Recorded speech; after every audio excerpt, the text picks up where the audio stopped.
Yeah. I heard it was somebody's birthday. I heard it was somebody's birthday. Yeah. PJ Panda birthday song, yeah. Yeah, today is your birthday, we gon' say it loud. Today is your birthday, I know you're so proud. Today is your birthday, we gon' turn out. About to throw a party, get it lit and wild out. Cut the cake and we gon' say happy, happy, happy birthday. Happy, happy, happy birthday.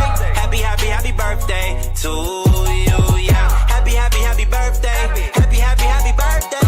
Happy, happy, happy birthday to you, yeah. Get a cake, blow the candles like a kiss. Throw a party, everybody bringing gifts, yeah, yeah. Got a new outfit and it's lit, yeah, yeah. Best day of the year you can't miss. All my friends is coming in, and my parents raised my allowance, yeah. I'm jumping around, yeah, up and down. Hey, happy birthday, we gon' sing it now, yeah. Today is your birthday, we gon' say it loud. Today is your birthday, I know you're so proud. Today is your birthday, we gon' turn out. About to throw a party, get it lit and wild out. Cut the cake and we gon' say happy, happy, happy birthday. Happy, happy, happy birthday. Happy, happy, happy birthday to you, yeah. Happy, happy, happy birthday. Happy, happy, happy birthday. Happy, happy, happy birthday to you. Happy birthday to you. Happy birthday to you. Happy birthday to you.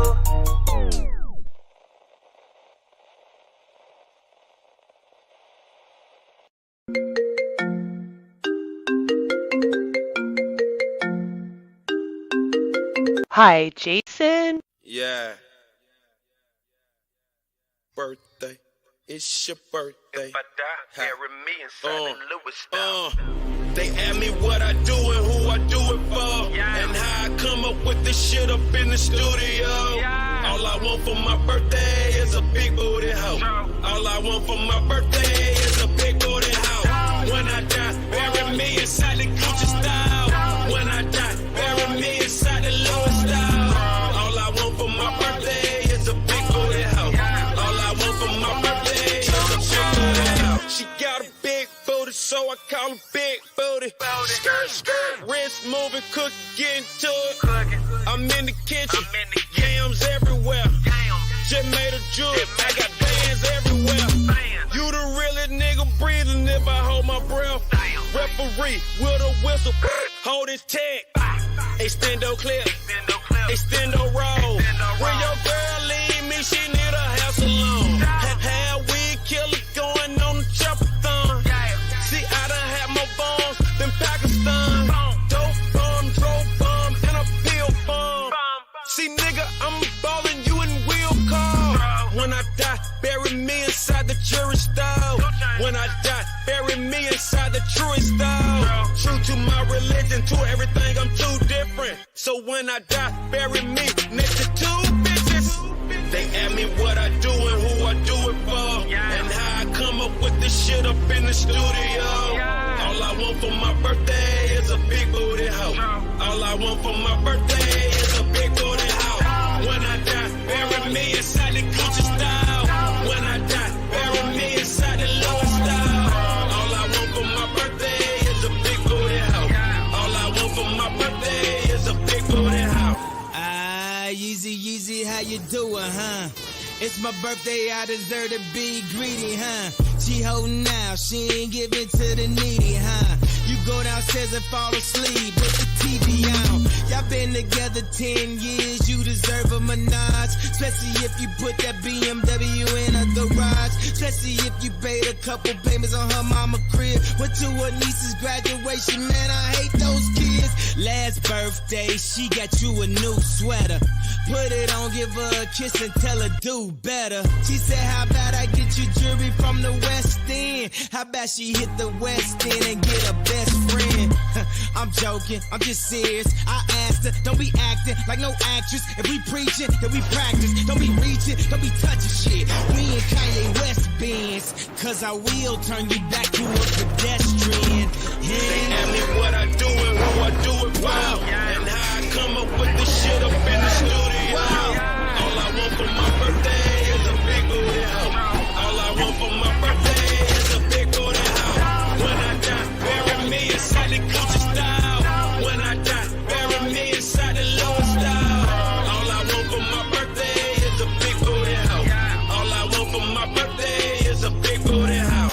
it's your birthday. It's your birthday. Bad bitch contest, you in first place. You in first place. You in first place. Bad bitch contest, you in first place. I show up with a check to your workplace. Then hand the valet the keys to the Mercedes. Tell the DJ play your song, this shit come on. What I'm seeing from the back, I can't front of.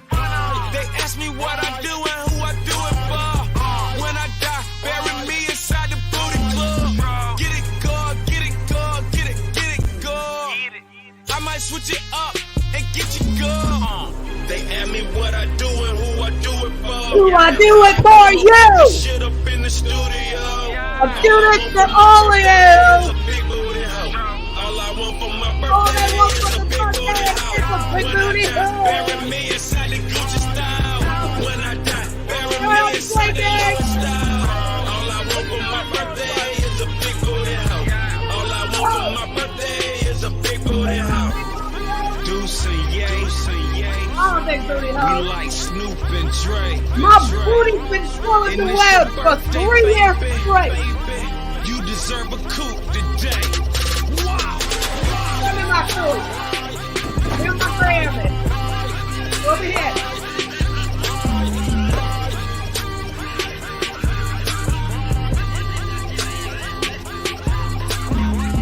You in first place. You in first place. Bad bitch contest. You in first place.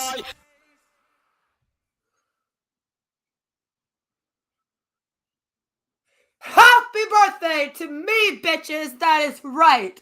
It is the Queen's birthday today. Therefore, we are very happy. We are celebrating. We have all had a fabulous, fabulous morning. At least we have over here. Apparently the rest of the web is very upset. I don't care. This is the worst week to ever try to bring drama over to my side of the interwebs. Because on Sunday was my husband's birthday. We had an amazing weekend. It was wonderful. We then, on Sunday, we all went out for dinner and we had an amazing evening. And then I got home just before it got dark, and apparently I was in people's live chats and causing havoc. I don't even have to be here. I don't have to even be here. I just gotta exist, and people are mad. I could go log off the interwebs for 3 months, and people will still be here talking about me and claiming that I'm trying to fake my death and my disappearance. Nobody else in this whole platform just has to exist like I do to make people mad. I am very blessed.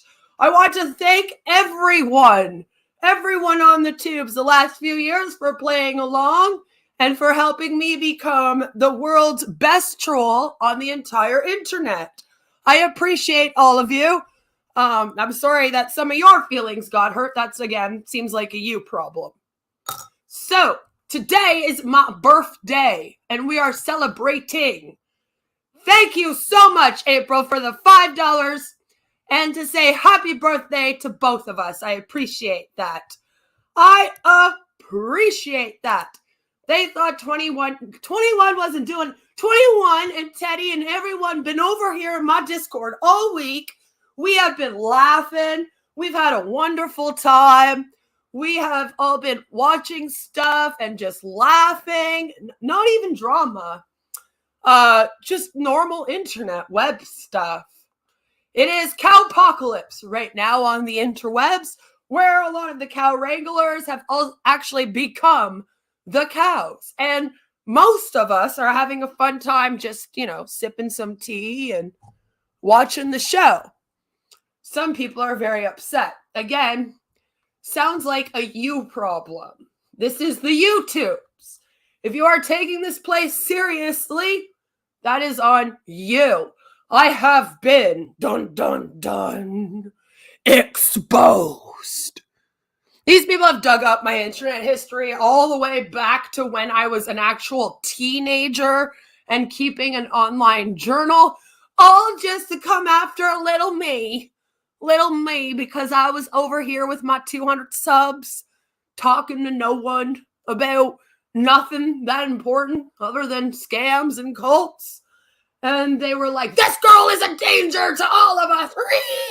And then 3 years later, I haven't done one thing to anyone out here, but I am known as the scariest woman on the entire internet. Yes, people freak when I enter their chats. People freak when I enter their Discords. Usually if they're doing fuck shit like doxing and swatting people, I would freak out too if I entered your Discord and you were doing fuck shit to people in real life. That's a good time to freak out. Actually, continue doing that. And etc. All I have had to do is sit here, meme, laugh, and have a wonderful time with my people. You know, it's not that hard. People out here seem to take the internet really, really seriously. And all week, everyone was like, oh my God, Queen and her husband are about to celebrate their birthday weeks. And they're going to be real happy and doing happy things all week with their people. And we're going to be real upset if that whole community's just happy for a whole week. We can't have that. That's going to be awful. So we had Belle's release a video that's over 3 years old on my husband's birthday, where my friends got one sentence in. And when I have never heard somebody so angry and so jealous that a happy, healthy family exists in all my life, refuse to watch this. I refuse. And they refused. And so unfortunately, we did get to laugh at your video, Bells. I'm sorry. The next time that you make a cancel video on me, you should try to not start it off with all, this woman says that she has a healthy, happy family, but I'm gonna prove that I'm happier and healthier and my family is better than hers. And then like hex people and shit. Just maybe give that one up. Try to start with a hello. How are you all? You look fabulous today. I hope you're all having a fabulously amazing, beautiful day. You know, try to at least fake being happy and fake being less jealous. And then people might take your shit seriously. But when you're all just running around the internet all mad that we're not fucking with you and reading about my family, normal people that aren't on the internet 24/7 living to take down me and my family, look at that and go, that's hella weird. These people are bizarre. These people are very strange. This woman's already had cops and CAS at her house 20 plus times where they've cleared her for all child abuse, sexual and physical, that these people called on. Both the cops and CAS have cleared me over 20 times from your false shit. You would think you would get bored. And I was honestly really excited because they got like a whole new group of haters. And I was like, yay! Maybe they'll have new material. And they don't. We're still living in 2020 on repeat. We have Malice tweeting me, or not tweeting me, but going off at me about RSN shit. I'm like, sweetie, that was 2020. Again, get to today. Today, okay? I'm turning 37, not 34. Unfortunately, I would too like to rewind time. But, you know, it's sad. I kind of feel sorry for you all, to tell you the truth. I kind of feel bad that my very existence and my happiness and that of my family actually destroys so many lives out here. So I was like, on my birthday, I need to bring some happiness. I need to bring some happiness to the web, because for a whole week, these people have all been losing their minds that birthday week is coming and people are going to be happy. They're like, we haven't been getting Queen to write them community tab posts. She stopped caring about us. And now we mad. But then when I write about them, they go, look at her harassing me with this post that she just wrote about me. So I stopped writing them. And then now they're all upset that I'm not writing them. And I guess this week, instead of me being happy and celebratory with my subs and my members and my mods and whatnot, because I don't have any, I'm apparently all of you. Anyone that comments to me is me in a fake account. I am all of my mods, all of my community members, but then I also buy 10 every Friday, and I'm broke and on welfare, and I have a meth habit, but I'm affording to pay minions. Yes, did you all know that you get paid to be here? And also buy subs. I don't know how I'm doing that to support my meth habit. You would think that the money would go towards that since I'm big old methy Bethy over here.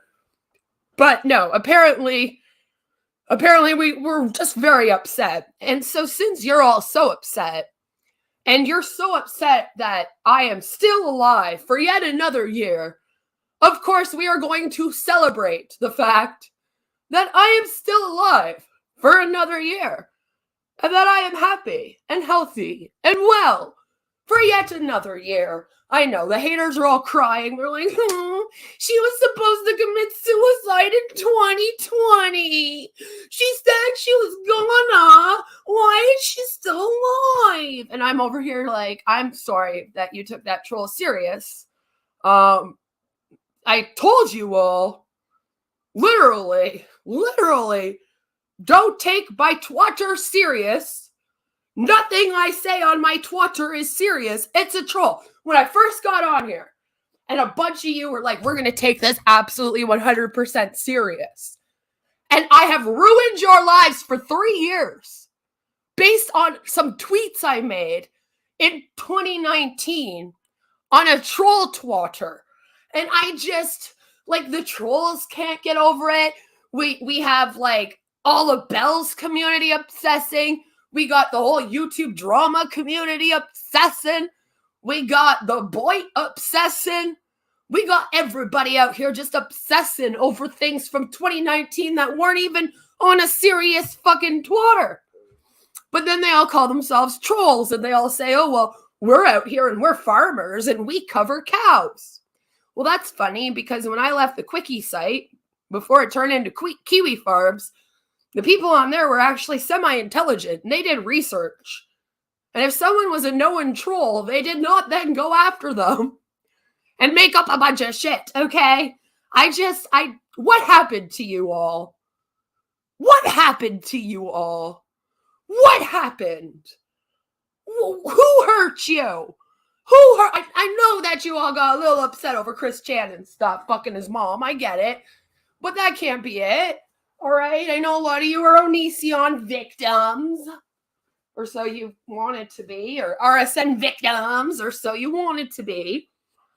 And you know what? We are just all very sorry here that you guys never had a chance to truly be Onision and Real Stream News victims.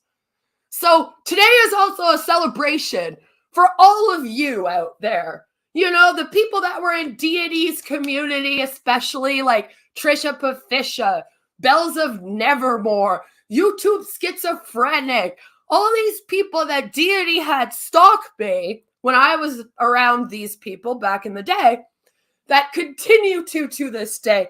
This is all for you as well. Take a load off.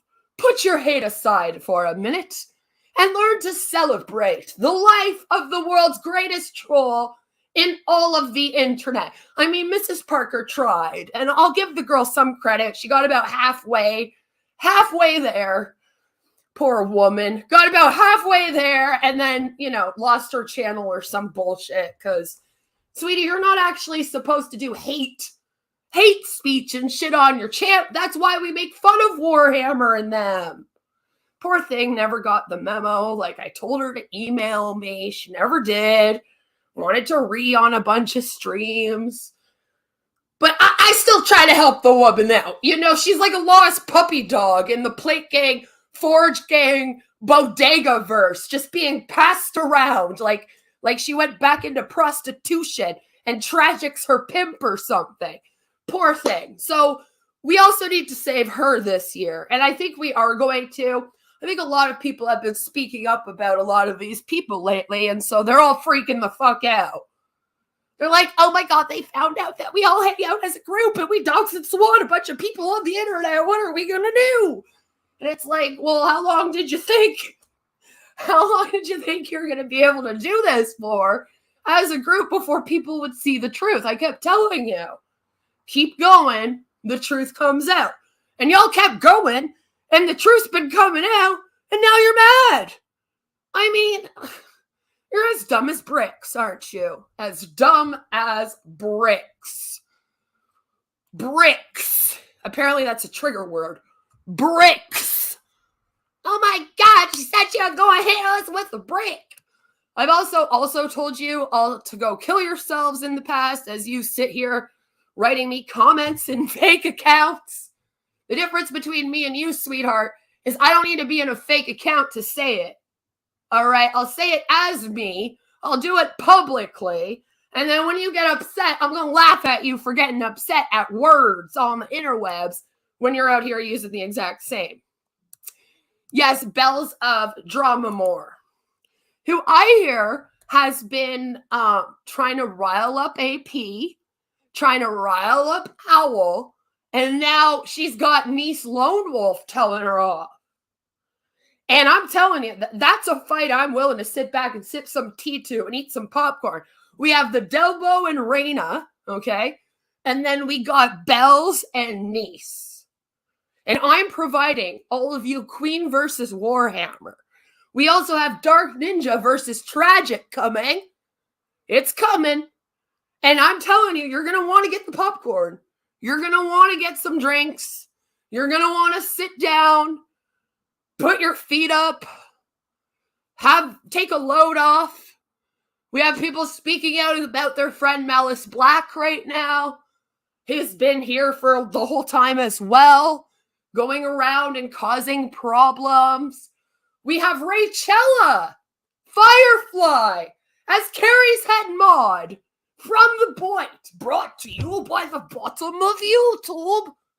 We have all of the boy shit disturbers all in one group. Ladies and gentlemen, that is the merge. Fuck you and your merge. I have brought into you the real merge. When all of the fuck shit people form one giant fuck shit group, and then they go fuck around with the wrong people and find out. It's great fun for all. Highly recommend. Thank you for the birthday wishes. I hope you have a fabulous day at work. Happy birthday to me. I bet you sing that very, very well. So, Muddy, I will be expecting that later on Discord. I endorse the spaying and neutering of all malicious YouTube gangbangers. That's what we do here. We have a lot of fun. That's basically what I do, is we make fun of them. Forge Gang will win. Hard men never lose. By the way, Warhammer, the next time that you do a video or a stream dedicated to my husband to teach him a lesson, he's like just like Sue. They're so cute. They're like, we're going to attack her husband and then her husband will leave and then she'll be mine. It's really weird. But the next time that you do that, do not private it. Do you think we give a fuck about what you do in the moment? No, we don't. Half the time it's the next day when I get told that you've done something. People don't want to bother me with your bullshit.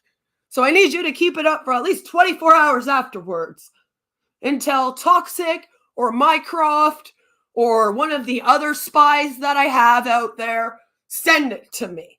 All right? You got to wait about 24 hours. So stop deleting that shit. Brick also happened to be a trigger word for Freakazoid back in the day. It would be hilarious if Malice was Freakazoid. I mean, she kind of looks like it, doesn't she? Careful, people apparently wet themselves if you say bricks. Yes, bricks is a very, very bad trigger word.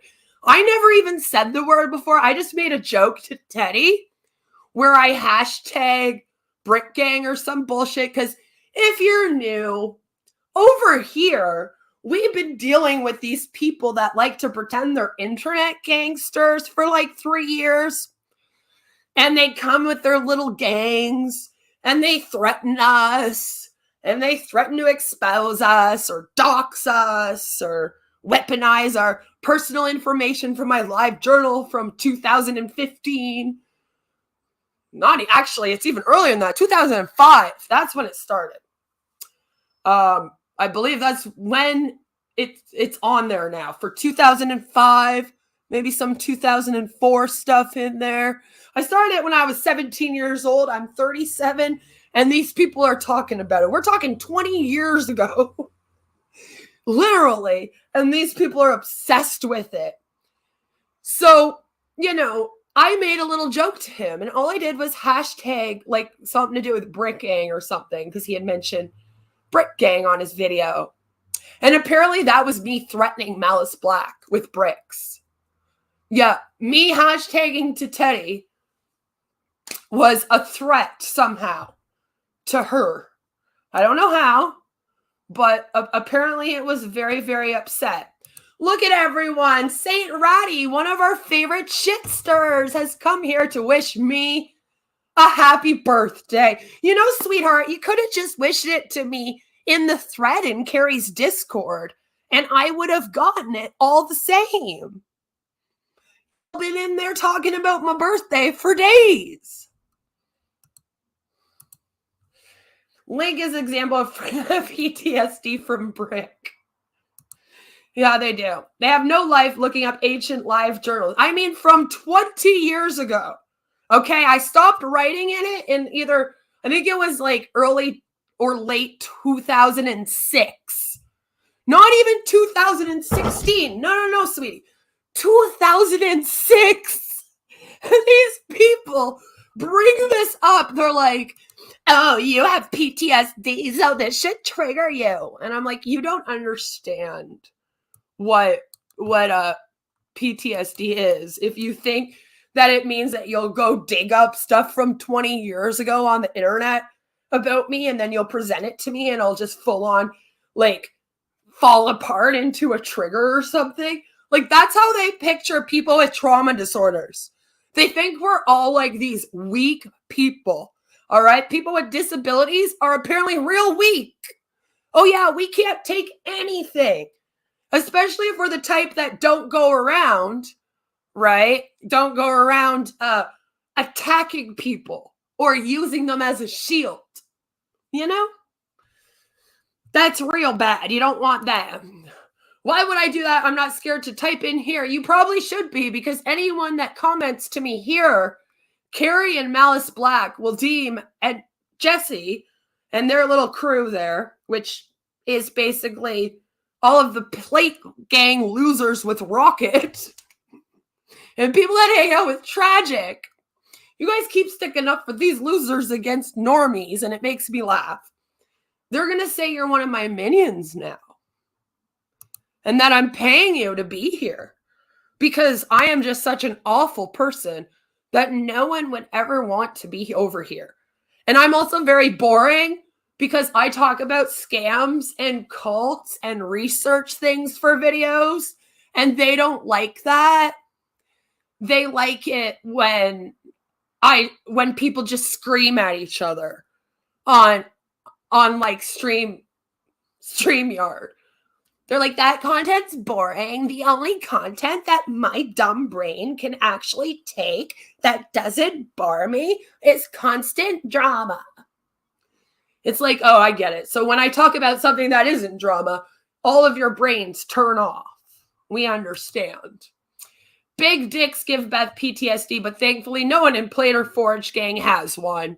It's true. I've had many of them sent to me. Many of them are sent to me.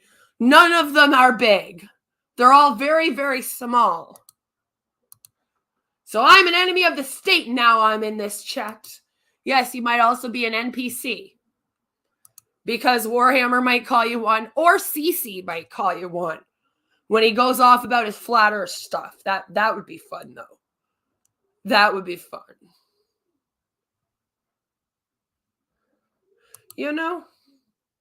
Please excuse the Automod and its Google mod handlers. They're idiots. They really are. They really are. And it's funny because it's the haters that constantly, Like Bells and Valkyrie and these people, they don't have any lives.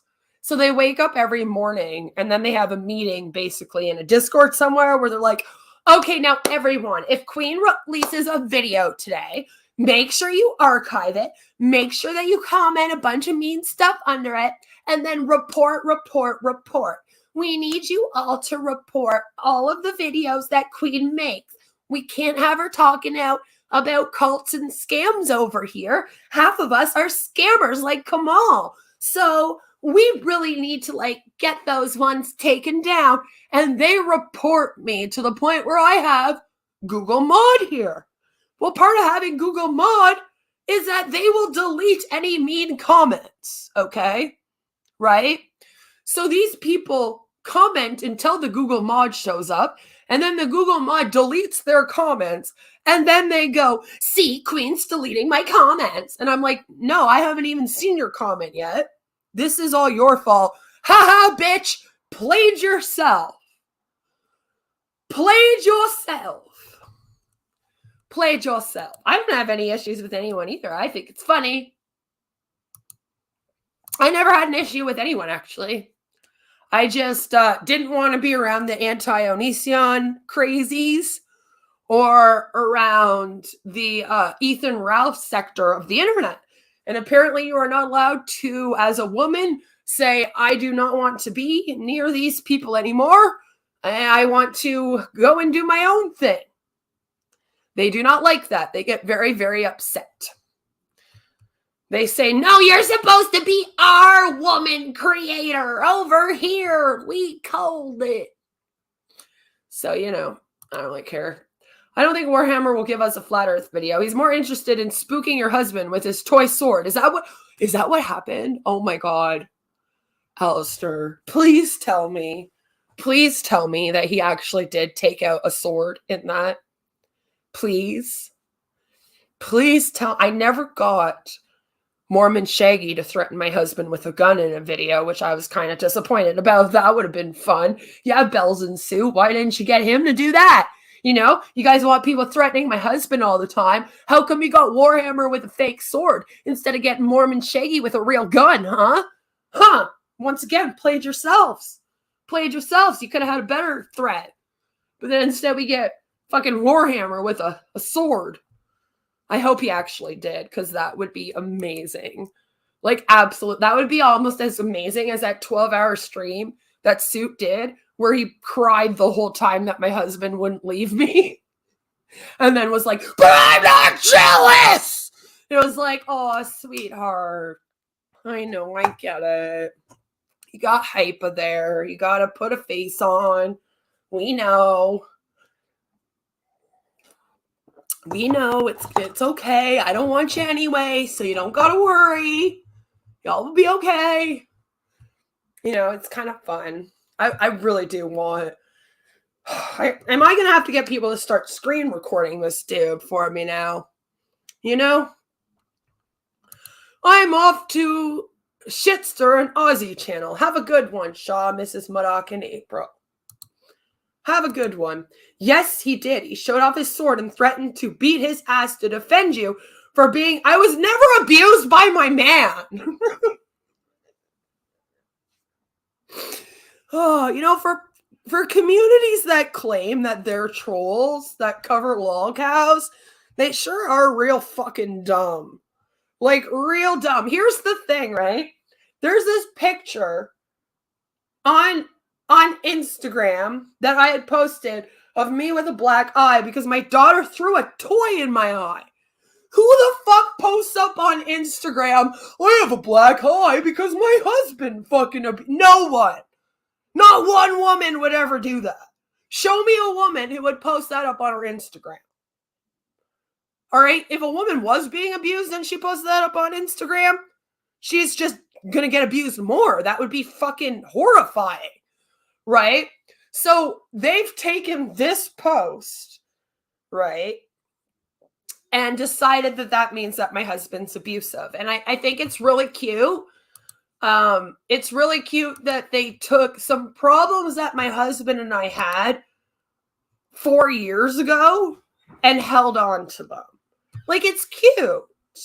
It's like, oh, they've been sitting here for 4 years with these screenshots. Just like, man, I wish I could be her husband. But she has this other guy as her husband. I mean, Ethan Bells apparently wanted to be my husband, you know? Also, Realstream News is a law cow, and he was called out because one of his mods apparently was in an abusive relationship. So me and, let's just say, a couple of my troll friends wanted to see what would happen if there was a possible abuse story. So when they started with this, we were like, let's just go with it. Yeah, if they want to say he's abusing you, let's see how they handle it, right? Are they going to, A, try to stick up for you as an abused woman, or are they going to, B, use it to come after you? And they did the latter. They don't give a fuck about people that are being abused. They're too into trying to fake Sabella being abused. All right? Because right now, I had to watch a fucking video of a man that was torn apart and having a mental breakdown over his wife wanting to fuck someone on the internet and taunting him after his daughter committed suicide. I just had to watch a video like that on Lost Cows Productions channel. I think that is disgusting. I think you should be absolutely ashamed of all of yourselves. Because that's what you all get off on, right? Taking a situation where you hope that a couple are abusing each other and then getting clout and views and donos off of it, right? Because now what are you doing? You're going around the internet, you're sticking up for Sabella cheating on Bruce with Corky? Like, he was literally having a mental breakdown. Bruce hasn't even been on the internet in ages. You guys told him to get the fuck off the internet, and he did. So when does it stop for this man? When do you leave him alone and stop torturing him? Because I have reason to believe that you actually sent Sabella there to hook up with him, to fuck him over. And honestly, you guys that do that, you're disgusting. You're the ones that give Kiwi Farms a bad name. You're the reason why that site gets attacked for that. You're the reason why they get told that they're doing gay ops. Y'all need to go back to Onion Farms, all right? And go hang out there where y'all stink together and y'all jack off Bad Boy Tragic, okay? And Zoom, all right? We don't want your gross, let's attack people when they're having a mental breakdown and let's use abuse against people bullshit over here. All right. The rest of us already got enough people that are angry at us because of the shit you people have done. Your stupid doxing and swatting and your gay ops. Take that shit off of there. Go. Leave. Leave. All right. Leave. Some of us were using that site before 4chan was a thing. Get the fuck gone. All right. Go. Get out of here. You don't know a thing about trolling. You don't understand why people become lol cows. You think you could turn people into lol cows just because you're beefing with them.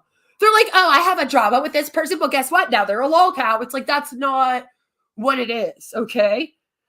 Also, it's not just attacking people with disabilities. It's usually someone that has predatory behavior. Adrastia. Predator.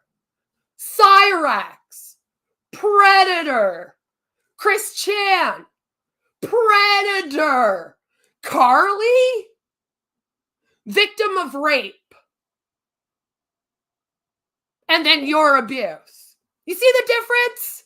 You see the difference? We don't want your kind near us. Kindly take you and your fucking plates and go back to the Onion Farms. All right? Thank you. That's my big announcement about those people today.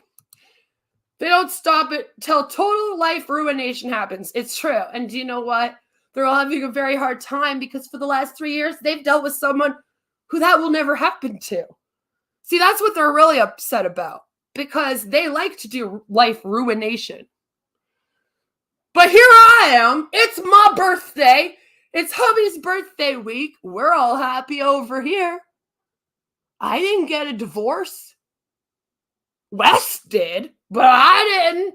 Does that upset you, Wes, most? I'm really, really sorry that I didn't divorce my husband while you were divorcing your wife. Not really sure why that affected you so badly, but I hope that you could get over it now, sweetheart. Thank you. Please reach out to Hanson. I'm sure he could set you up with some resources and a support group to get some help. So that is what I mean. All right. Just there's a certain way. They think anyone they dislike is a lol cow. And that's it. That's not what a lol cow is. That's not what a lol cow is. Also, if you're someone like me that's doing comedy and being cringe on purpose, then to take that and then be like that would be like me taking Irate Alex's rap song. Obviously, when Irate Alex does his rap songs, he's not trying to be a rapper. Okay? I think everyone established that. When Danny Gonzalez does a rap song, he's not trying to be a rapper. Okay? There's all kinds of creators out here that do diss tracks, parody rap songs, parody songs. That's what us comedians do. We want to be cringe. It's not supposed to be good music. The lyrics are supposed to be cringy. You're not supposed to listen to my rap songs and go, oh my God, this should be in the top 40. Then I've done something wrong. So obviously, I'm very, very gifted in this. Okay? But it's that kind of thing. It's like, if you don't understand nuance and you don't understand comedy, then what are you doing out here trying to literally censor it? These are the people that want to censor the comedy, you know? They want to censor people's comedy while they're playing victim and then claiming that they're the ones that are funny because they go around attacking people for their comedy. It would be like, imagine if I sat here really and I was like, oh my God, guys, look at Lord Bear and his rap song. Some of his lyrics are cringe. Some of them don't rhyme. What an awful rapper. People would be like, Queen, are you okay? Did you lose your mind? You do know that he is doing a comedy bit for his channel. I'm really sorry that these people don't have people that care about them enough to pull them to the side and be like, hi, sweetheart. Yeah, you look dumb right now. Yeah, you're trying to cancel someone for doing a parody. Uh-huh. Yeah. You're saying that their cringy lyrics that they meant to be cringe are cringe in order to attack them. It's not a good look. Y'all should calm down. You know, go touch some grass. Do you remember what your husband looks like? You're obsessing over mine a lot. Do you remember what yours looks like? He misses you. He wants to know why you keep fapping to me and my husband's pictures on the computer instead of paying attention to him. And the same with that evil McNuggets. You know, her McNuggets are going to dry up, Wes, if you don't go and pay the woman some attention. She's just over here drying up like an old prune, or are you waiting for her to get to DC status like Nags? I mean, you're all friends. So it won't surprise me. It wouldn't surprise me. For some groups claiming they don't go real life, they go real life. They do. And then the funny thing is that when you call them out for going in real life, they'll be like, oh my God, that person's going in real life with me. And it's all projection. Just listen to the things that they accuse me of that I've done fucking shit to nobody, all right? Half the time, I don't even know what's going on. And then you'll know what they're about. It's like the other day, I'm not even home, not even on the computer. And I found out yesterday that apparently I was in one of their chats. And I'm like, I wasn't even on the fucking computer or at home. And they're like, oh, Queen of Karma was in my chat. Her and her friends were infiltrating my chat like none of us were there. So we don't even have to show up. You literally see us everywhere. We have infiltrated your brains. Every time you look in the mirror, Bells and Valkyrie and Kaylee and Jessie, both Auntie Jessie and Fun with Logic Jessie. Yeah, and Rachella and all of you little bitches. Every time you look in the mirror, you see my face. Every time you wake up in the morning, I'm the first thing you think about. Before you go to bed, I'm the last thing you think about. Hell, sometimes you don't even sleep just so that you can talk about me all night long in a thread. You eat and breathe me. You want to wear my skin. Hope everyone is having happy birthday to my beautiful wifey. Thank you, baby. I appreciate that. Ghost of Niccolo came to scream at me for not sending him feet pics on my birthday. That's so sweet. He's another one who, by the way, Bells claims you're the professor. And she claims that you already have my feet pics because she got sent my feet pics and sent them to you. And she also claims that the reason why you're upset with me is because you made up a whole story that I was apparently flirting with you at the same time I was flirting with RSN. And therefore I cheated on you with RSN. And you're very, very upset about it. Very, very upset. And you just, for the last 4 years, you've been crying every night, unable to get over it. I think Suit and West run a support group for people that, you know, can't get over me. I strongly suggest you go join over there. I sent Queen some feet pics for you. I see she let you out from under the floorboards for this special day. Yes, I did. Yes, I did. I don't like living rent-free in their heads. It's too empty. I know. Can they get something going on up here? Can we have a couch, please? If we're going to be there for a while, I would like there to be a couch. No, I love being me. I love being me. It's amazing being me because you don't have to do anything. You literally just exist. All I have to do is exist, concentrate on my content, laugh at people when they try to come at me, and I troll the whole internet. Well, you're giving me quite a fucking name for myself. People come and congratulate me all the time. They're like, I think it is absolutely amazing that you don't do shit all to anyone. You just exist here. And all you have to do is not even be in a chat. And these people freak out that you're in their chats and shit. It's great. For people that love trolls, I am very, very, very special, you know. Apparently, we're already dating Mycroft. I am dating you and Dark Ninja. According to Tragic. Happy birthday. Thank you, Caesar. I appreciate you. And yes, for my birthday today, this is what I got. And I was like so super excited. I didn't get Stan. We couldn't find Stan. So I need Stan. But I got the South Park boy band Funko Pop figures. I got Cartman. I got Kenny. I got Kyle. And I was so excited. So excited.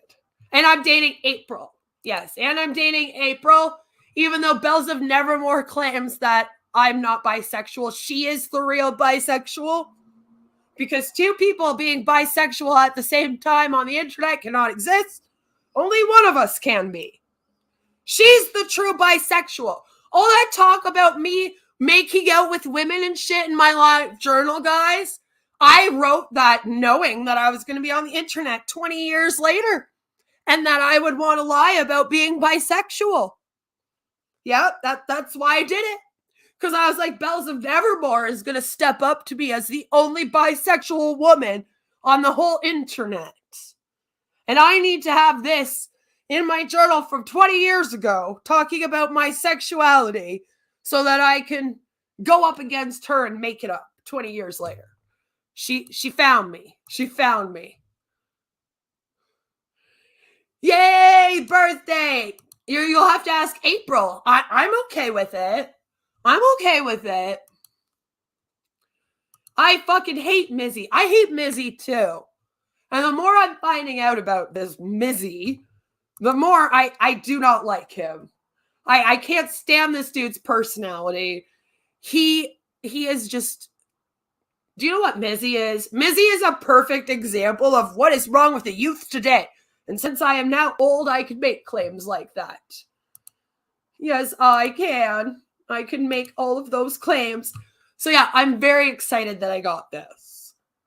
I'm very excited. Because, you know, when you're really old, you don't have a lot to look forward to.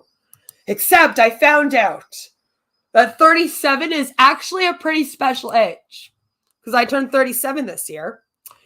And it says here, why 37 is a very special age. And this is from the Washington Post.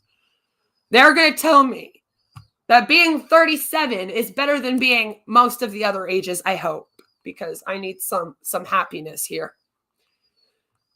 So it says here that there's this chart below, and it was created by Nathan Yao. Sorry, I'm not saying that right. Of flowing data using estimates from 2014 US Census data, and it will help me understand how old I am compared to the American population. So the green wedge shows the percentage of the US population older than me, and the pink wedge is younger. As I age, the percentage that is older than me falls, while the percentage that is younger rises, obviously. You know what I mean? And here I am. This is 37. Okay, if this is 37 right here. And as you can see, at 37, only 40% of people are younger than me. And I still have 58% that are older. That are older than I am. So I'm not the oldest, most decrepit hoe in all the world. I'm not, according to this chart. And that made me very happy. And then I felt better about getting so old. You're in Canada. Why are you comparing yourself to the US? Because whenever I talk about Canada stuff over here, this platform pushes it to the bottom. YouTube does not like Canada. It takes those of us in Canada 3 times as long to be seen on the platform than those in the USA. And apparently people in the USA don't care about Canada and what's going on here. You know? Joe says he resents the picture. I'm just making Joe feel super old is what I'm doing. Beth says I could give you some McLovin. You better put on a nice dress for me. She says I have rockabilly dresses if that's okay. He says don't let me down, April. Look at that. We are just forming love connections over here. You know, it's such a happy place over here today, other than our hate for Mizzy. So I thought it would be fun if we reacted to some TikTok, because I haven't done that in a while. That's something I used to do quite often. Purely consider themselves the center of the world. Yes, it's true. I'm sorry, but it is true. Your name is really funny to me, because every time I see Ronaldo Luis Pedroso, I can't help but just think Ron lols pedo. So in other words, negs, lols, pedo. And then that makes me laugh. It makes me laugh. It really does. Okay, I will. So I have some TikToks here. So birthday TikToks. And they look hella fun. Everyone, it's my birthday. My birthday.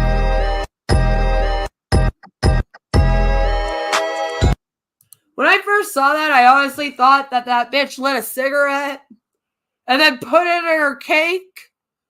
And I was like, well, that's going to be an ashy mess.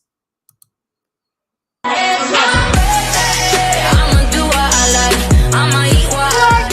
I'ma kiss you what I like. I can go get free stuff today? I am doing it.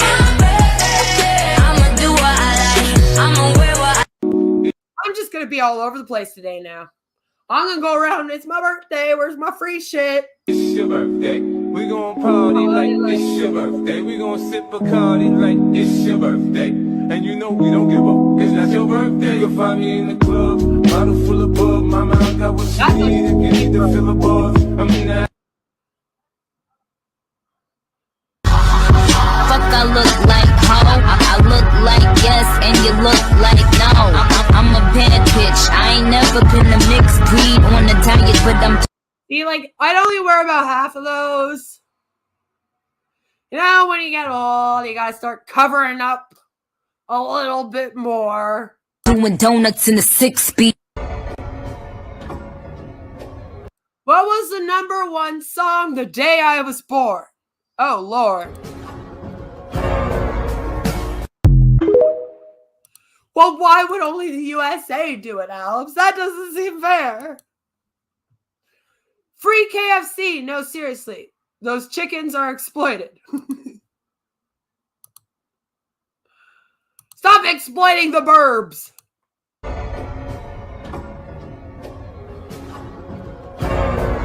Oh my God. I was in college. This is making me feel old. I was in college when this song came out.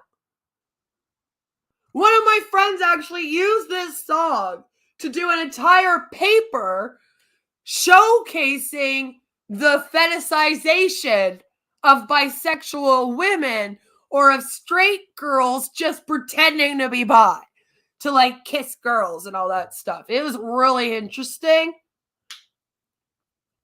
So that's how I remember. This song came out like right before that. We was in college. She's a baby.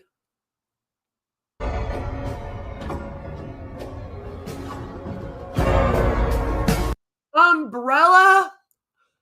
I think I would have been in high school for that one. I remember Jay-Z was my big celebrity crush growing up. Those that maybe don't know, love me some Jay-Z.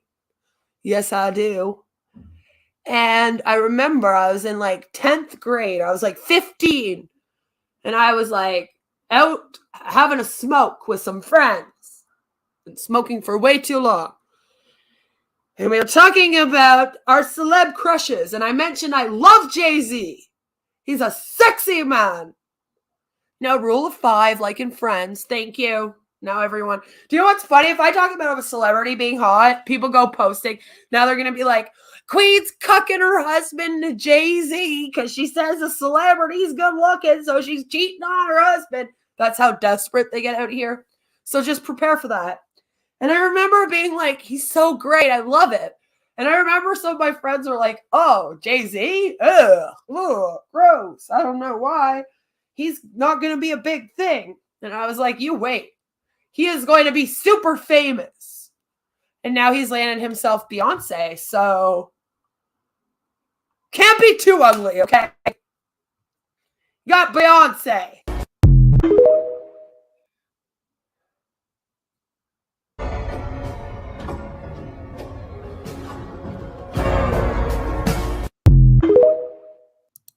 Thank you, AE3. I appreciate you and your birthday wishes. Queen wanted to get black by Jay-Z. Warhammer is going to have fun with that one. Probably. They get very, very upset. Okay? They get very upset. They're already very upset because Trevor's mom was Native American. Okay? And because of that, he is obviously partially Native then. That's what that means. So, you know. They were already mad. They were like, your daughter's mixed race and that's awful. And it was a big thing. You know, we had to be torn apart as a family because how dare a family mix races? And I don't even know if half the people out there realize that that's why they're attacking my family. It's like, do you actually know the real reason why? That's why they're like, oh, we're not jealous. We don't want her, blah, blah, blah. It's not about her husband or her or any of that. No. It's actually because the bitch is mixing races. Her husband may look white, but he isn't 100% pure white. And therefore her daughter isn't pure white. And that's not allowed. So it's funny. We get a kick out of it, you know. I think it's funny. Yes, we do get Denny's.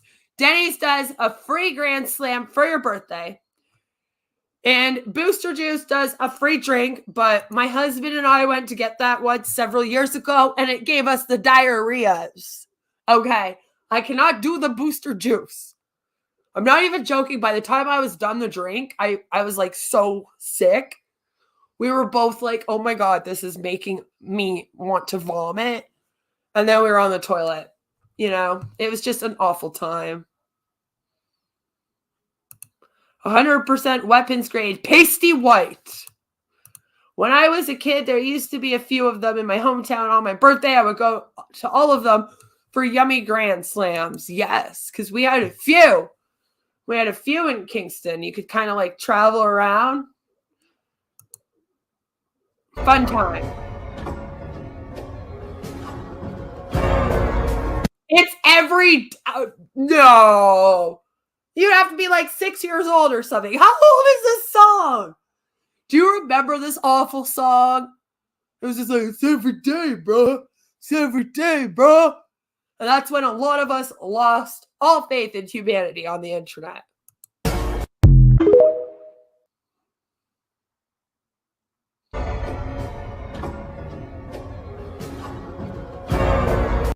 Smooth Santana. I don't know when that came out.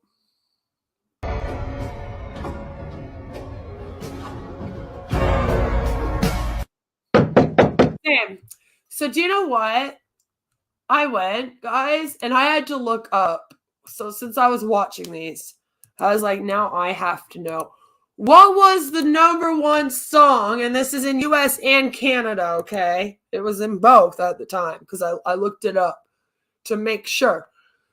On Friday, the 13th of June in 1986, the #1 song was Live to Tell by Madonna. Yes, that 50-year-old woman that's still singing.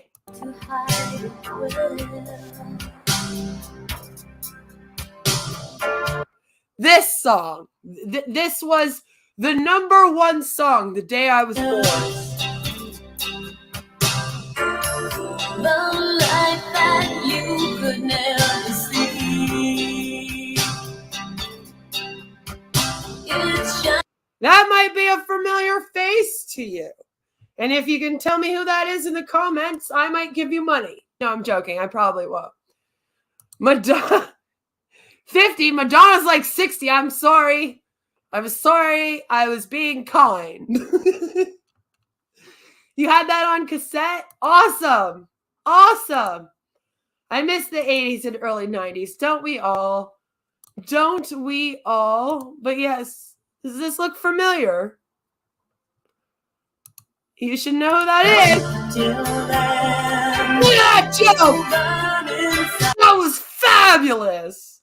That was some like real amazing special effects at this time, okay? Like people were like, oh my God, how did they get him to jump through the air like that? That was nuts. The good news is Madonna still looks the same. I think the plastic surgery is doing her quite nicely. I do. Everyone, it's my birthday. Yeah. Yeah. It is. That is exactly who it is. It is Sean Penn as a young teenager. That's how old I am. Uh-huh.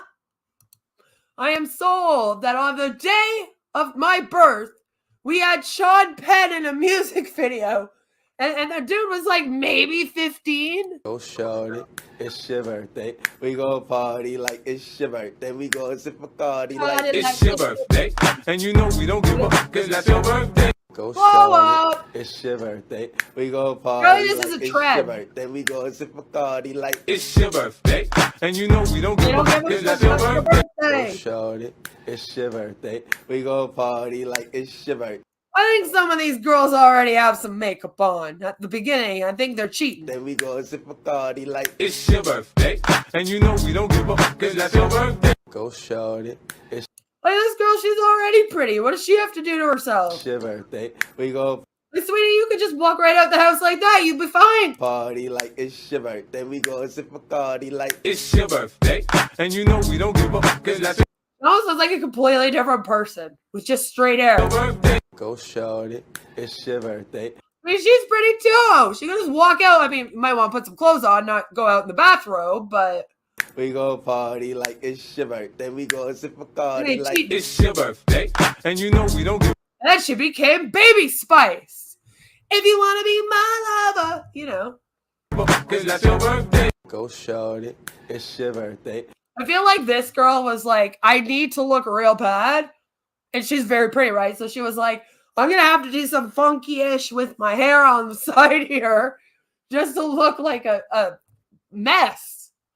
We go party like it's your birthday. We go sip a party like It's your birthday, and you know we don't give up, cause that's your birthday. go shorty, it's your birthday. We go party like it's your birthday. We go sip a party This like is my It's your favorite. birthday, and you know we don't give up, cause that's your birthday. Start this when you find it and finish it on your birthday. Party like it's your birthday. We go sip a party like It's your birthday, and you know we don't give up, cause that's your birthday. go shorty, it's your birthday. We go party like it's your birthday. We go sip a party like It's your birthday, and you know we don't give up, cause that's your birthday.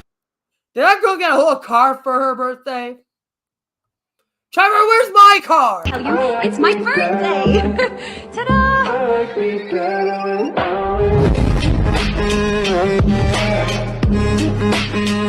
I'm gonna tell you it's my birthday. Ta-da! Hi, Fred.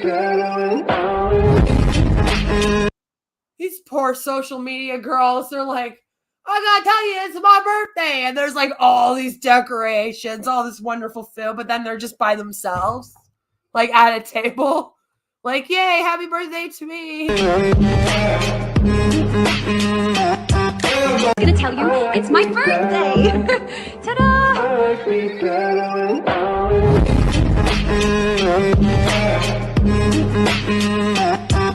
I'm gonna tell you it's my birthday. Ta-da!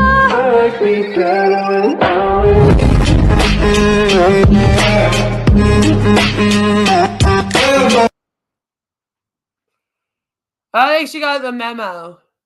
It's my birthday. Ta-da! That was cool. I gotta give her that. I kind of like that. She like walked behind the pole and then came out in the dark on the other side. Now that's some fun. I'm gonna tell you it's my birthday. Ta-da! 3 minutes late, bitch. Why are you 3 minutes late? I'm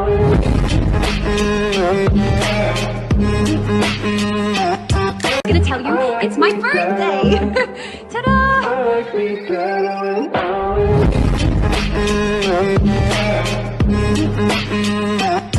I'm gonna tell you it's my birthday. Ta-da! Is that Zoe girl? It's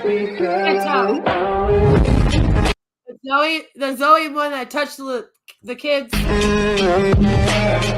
one that Lexi Zell woman really likes. I'm gonna tell you it's Zoe Laverne or whatever. my birthday. Ta-da! Feel like that. Like she says there that she's got all this stuff, right? But she's by herself. I mean, there's like one other person maybe recording. What happens? What happens when you become a social media influencer? See?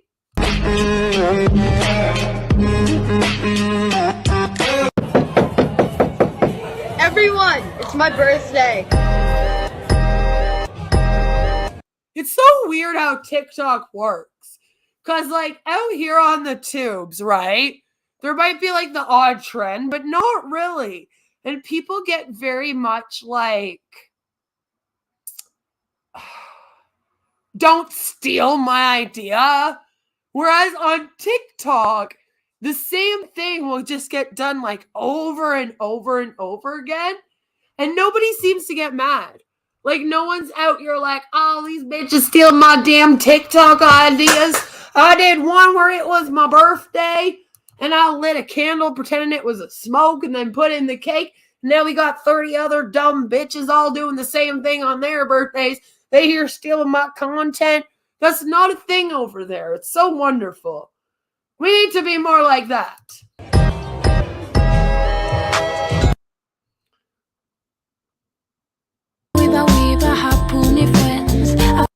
When you get a card and want to look at the money that fell out without being obvious.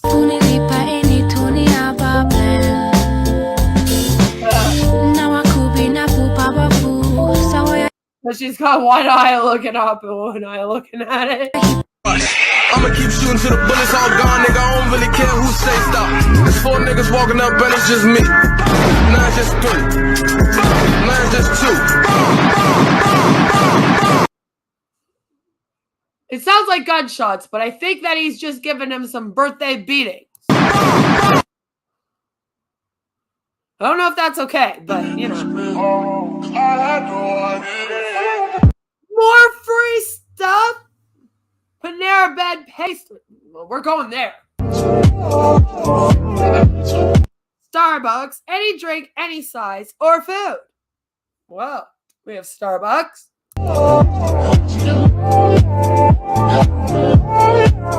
You get a Sephora makeup pack? I gotta start doing it. Everyone, it's my birthday. Waiting for someone to do this and then set their eyebrows on fire.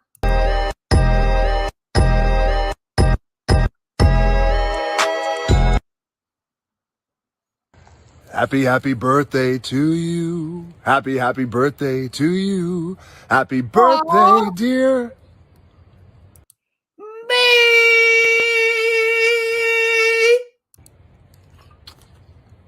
Hello, Scam Chan. Happy birthday to you. Happy birthday. Oh, thanks, Rock. Wasn't it sweet of the Rock to sing me happy birthday on my birthday? I think it was so freaking sweet. It was so sweet. It was fabulously amazing. I absolutely love it. I love it. So, the next thing that I have for us is I want to just go through some funny birthday wishes. So here we have some of the best funny birthday wishes ever. All right, so when you make a card for someone's birthday, you can write this stuff in there, you know? It's nice. So it says, every day we celebrate you, but today you get a card. Awesome. Statistics show that those who have the most birthdays live the longest. Who knew, right? You're doing pretty well. Thank you. Thank you so much. A wise person once said, forget about your past, you cannot change it. I'd like to add, forget about your present, I didn't get you one. Sorry. They have this one, I find this one kind of cute because it says, Happy Easter, they cross that out. Christmas, cross it out. Independence Day, cross it out. You know what? Just eat your darn cake. Then we have happy birthday. Remember, age is just a number. But wrinkles are real estate for wisdom. I kind of like that one, you know. I'm a wrinkly bitch and I kind of like it. Congrats on surviving another year! Yay! Go me! Another year! Yay! Just remember, at your age, it's important to start using your blinker when changing lanes in the grocery store. Not quite yet. Nice try. Nice try. It's time to get this party started right now. But seriously, let's get a move on. We both know you can't stay up past 10 p.m. And I gotta admit, guys, at my age, 10 p.m. is pushing it. All right, it's pushing it. That's amazing because over 75% of all people die within 6 months of their birthday. Oh my God. That is some amazing stats too. OnlyFans, which birthday? Is that what you're asking me? On my 50th, I'll open one just for feet. Happy as a birthday, so the kid who always knows what to say, what to wear, and when to leave the party. Should be right now if you're me. Cheers to another year of making questionable decisions together. Happy birthday, happy birthday. Happy birthday, my partner in crime and the craziest friend I know. Now that one fits me. I'm sure I would get a lot saying that. Happy birthday to the person who has seen me at my best, my worst, and my weirdest, and still loves me anyway. You're stuck with me for life. And if you're my friend, congrats, you're also stuck with me for life, because there's probably not much you can do that's going to make me turn my back. A true friend remembers your birthday, but not your age. And an even better friend does remember your age, but they don't tell anyone. I'm just adding that part in. Happy birthday, bestie. Here's a long life together so we could be 100 and still gossiping like teens. Gossiping, I'm fine with. Doing drama with like teens, not fine with. I'll gossip all day, but I really do wish that most of the people out here would grow up out of high school already. I mean, we're going on 40, or you're already there, sweetheart. How do two pickle friends celebrate each other? I don't know. I would love to ask the man in the pickle suit, but he disappeared off the internet. But the answer is they relish their birthdays. They relish. Happy birthday. We'll be friends until we're old and senile. And then we'll be new friends. And we'll just introduce each other over and over and over and over again. Here are some of the shortest ways that you can wish someone a happy birthday and be funny as fuck. Money says, I love birthdays. Good. I love birthdays too. Yes, I do. Thank you. Thank you, devil's advocate. Right after Christmas and New Year's Eve, 7 days to party. Woo! Woo! So, the shortest and funniest ways to wish someone a happy birthday. Here we go. Happy Womb Immigration Day. I like that one. Congratulations on the level up. And then if you're me, you would throw in some level up sound effects there. Have you heard? In banana years, you're ripe enough for bread. Which I hope means money. I'm just saying. Happy National Queen Day. That's probably already a thing, but we'll call my birthday that too. Happy birthday and keep up the good work getting older. I am quite good at it. My grades are coming in nicely. We're both getting old, but who's counting? Happy birthday. Well, apparently you were, because you're the one that said we were old. Damn it. Have a drink for me on your birthday, or 2 or 4 or 20, just I'll meet you at the hospital. Whoever said you can't teach an old dog new tricks never met you. Don't know what you're implying here. Are you trying to call me a bitch? Last year, your birthday cake looked like a prairie fire. Keep adding those candles. Yeah, okay, thank you. You know what? We had enough of that one, okay? We had enough of that one. To be 50 once again. Well, at least I'm not 50 yet, Alb says. Yeah, I'm not 50. I am a dinosaur duck. I wonder what sound effect that would make. Would it be like a quack, like a quack, but also a dinosaur roar, I'm just wondering. Young at heart. Yes, we all are. We all are very, very, very young at heart. And we are going to take a quick little break. And then when I come back, we are going to talk about 20 of the worst gifts that people have ever been gifted. And then we are going to talk about 10 lessons from turning 37 years young, because I think we need to. And since it is my birthday, I'll leave you all with a message from our sponsors. In other words, nothing's changed here. We're doing the exact same thing as always on an ad break. How do you know if your problems are the result of bad life choices or demons?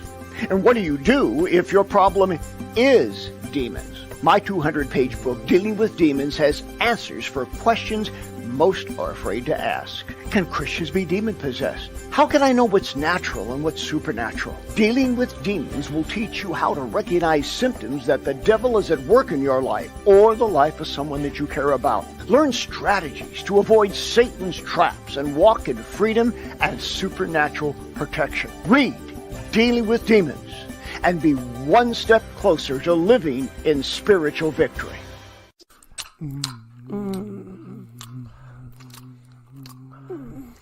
Wait, do you have a condom? You don't have one somewhere?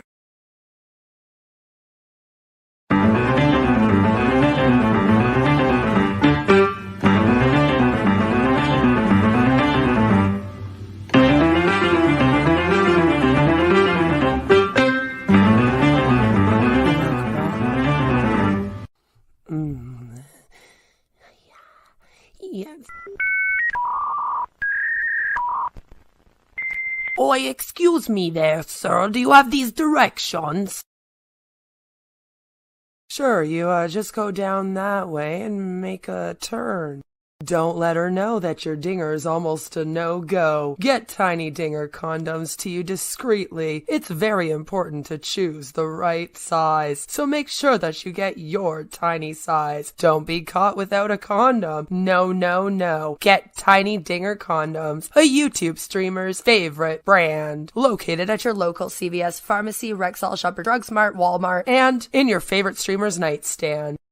Are you someone who worships our Lord and Savior, Jesus Christ? Do you believe women owe you what the Virgin Mary refused to give up? Is your life meaningless unless you can experience the touch of a woman, but not just any woman, a true Stacy? Are you tired of gym maxing? Well, we have the perfect solution for you, Giga Chad. Brought to you by the same people who brought you Tiny Digger condoms, trademarked, a YouTube streamer's favorite brand. We now offer sexual endorphin spray to help attract the perfect Stacy. With just a few squirts. No, don't squirt that! Sorry. Today's content is brought to you by Sexual Endorphin Spray, trademarked. Just spray yourself with this fabulous fragrance, and the women won't be able to keep themselves off you. I use a sexual endorphin spray to attract this dumb hoe. She hasn't left my kitchen or my bedroom since, know what I'm saying?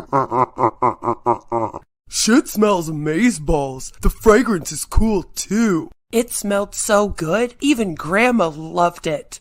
And me. A little too much, actually. You can even use it at church, guys. The nuns wouldn't stop grabbing at me.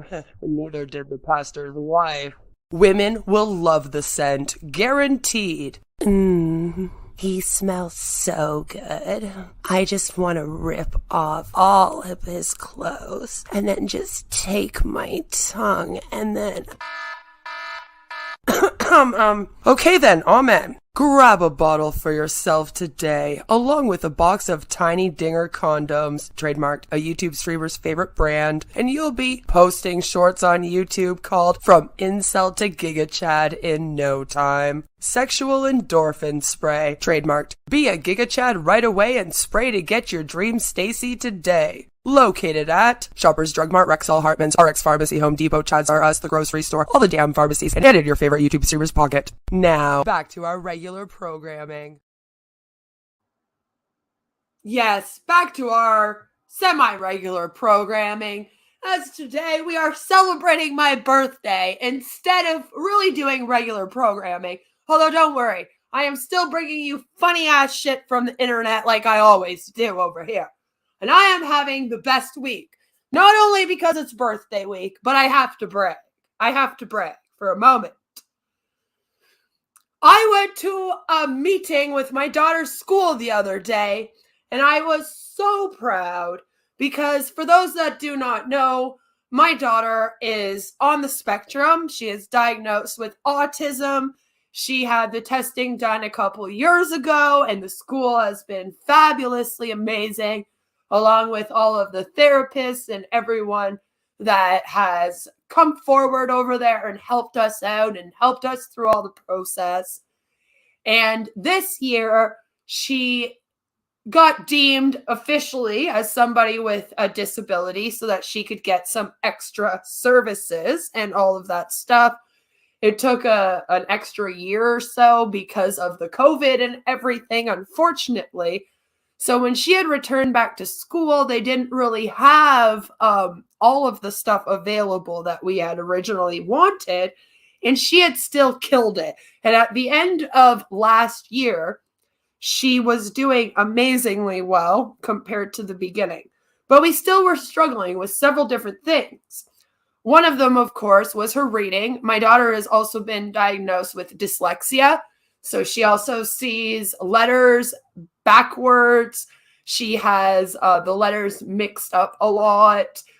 She was seeing numbers as backwards for a while, but she has corrected, most of that. She's reading full books now this year.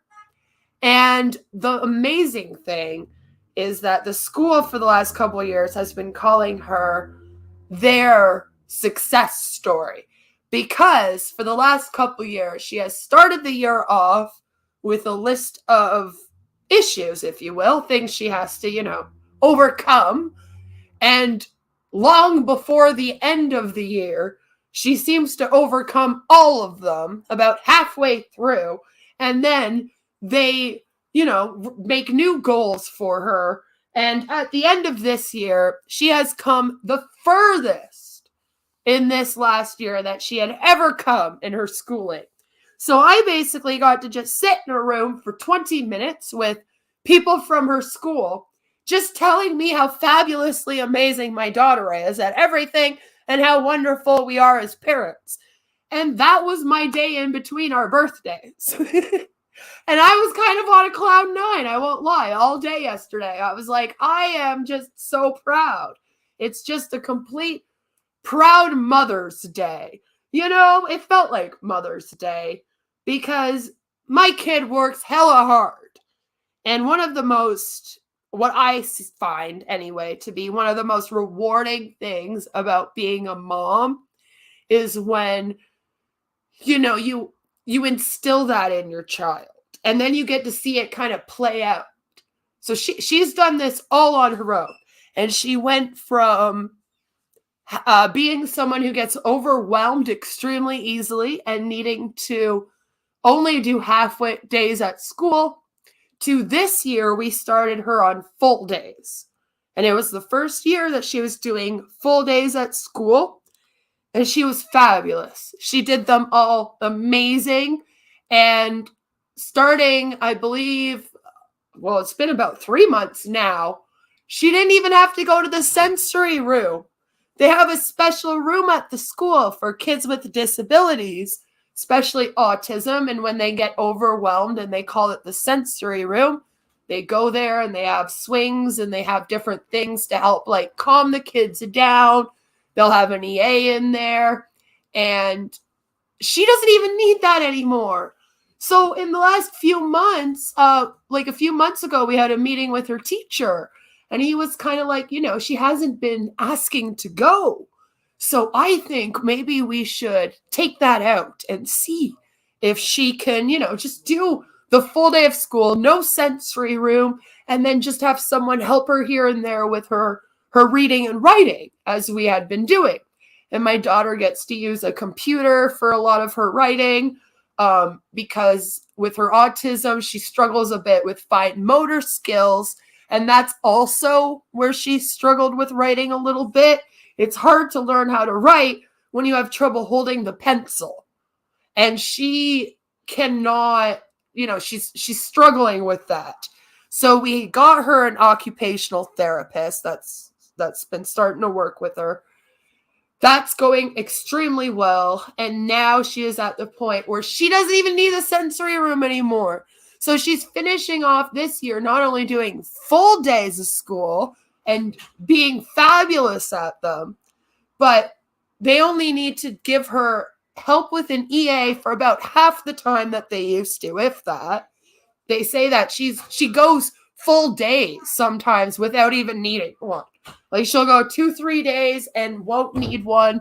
She'll be able to do most of the work on her own. She might just need a little bit of help here and there, but no more than what the other kids are getting, as most kids need help here and there. It's something all kids need.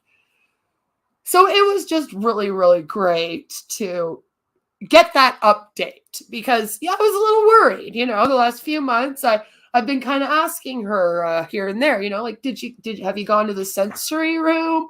Just to see, like, did she bring it up to them? Did she start going back? And she's like, no, Mom, I haven't. So it was fabulous to sit down with, like, her principal and the counselors and the teachers and get told, like, she's doing amazing. She hasn't used it. She hasn't asked for it. She's even reading and writing all by herself and doing her work where, like, we tell her to do her work and then we go to check on her and we're expecting her to maybe not have much done. And then it's completed and the kid's done it all. And she's sitting there like all proud. And I'm like, perfect. That's what we want. Because obviously the most important thing as a parent is the success of your child. And you're always to be a good parent, you always have to be thinking of their next stage in life. So you should be preparing them right now for what they're about to go through. And I very strongly believe that. You should be a proactive parent and do that. So we've really been trying to get her so that by the time she was in grade 4, that was our goal, that she would be doing full days, not need the sensory room, and that she would finally be able to like read and write and do most of the work on her own. And basically, I got told yesterday that we have done it. We have reached that goal. And not only have we reached it, but she has like over exceeded it to the point where, like I said, she doesn't even need as much of an EA. She's worked so hard and it's all her. All right. I'm just the parent. I'm not at the school with her. Okay. So I tell her all the time, this is all you. You worked so hard for this. So we went out for ice cream after she was done school. Because, the appointment was when I dropped her off in the morning. So Trev came with me and we all went out for ice cream and celebrated. And, I just told her, you keep doing this. You keep doing this and you'll be all good. And it was really great because we got to find out what the future plans would be. Because like I said, I'm always thinking, okay, so now she's going into grade 4. Technically, grade 4 is like real public school. Until then, they do work and they learn the basics, but the real work is grade 4 to 8 in public school. So they sat down with me and we kind of went over what school was going to look like for her from now until she graduates high school. So that was really great because now I also have an idea on all that. So we can continuously prepare her for the next stage. That you always got to be thinking that as a parent. You don't want to just be parenting for what they're going through now. You also want to give them the skills that they need for the next stage. So now I just feel amazingly happy and proud. And it was a great thing to happen the day before my birthday. I was like, what a wonderful birthday present, That's all I need for my birthday is a meeting with your school where they're basically just praising you for 20 minutes straight and talking about how fabulous you've been and how you've made these amazing leaps and bounds. I mean, I couldn't have gotten a better present from my kid if I asked for it. So it has been a really great week. I am having a fabulous time. And today is just going to get better and better. As one of the things that we did also this weekend, so we got Hannah a life jacket because she's starting to swim now. And she did swimming lessons. And she's at the point now where if she's wearing a life jacket, I think she'll actually learn how to swim without one by the end of the summer. So I think we're going to make that our summer goal. She just, needed a life jacket to be able to learn some of the things. And we finally got her one. We have 2 pools here that just reopened. They were shut down last year. Stupid buildings. They were shut down last year. So this year I'm like, yes, let's go swimming. Let's get you learning how to swim because that's one of her big interests. And I got to be honest with you. I like swimming. It helps my body. My husband and his back issues. The pool's good for him. So I'm glad that they finally have them back. Because they did the demolition here. So they had the outdoor pool closed down for them demolishing a bunch of the houses near here. And then they were redoing the indoor pool that we have. So we went like almost 2 years because there was like COVID and then that going on without one. So I'm like, fuck, bring on the summer, bring on the pools. Let's have some fun.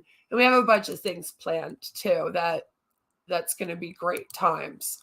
So I'm excited for the summer. The kids are in school later this year.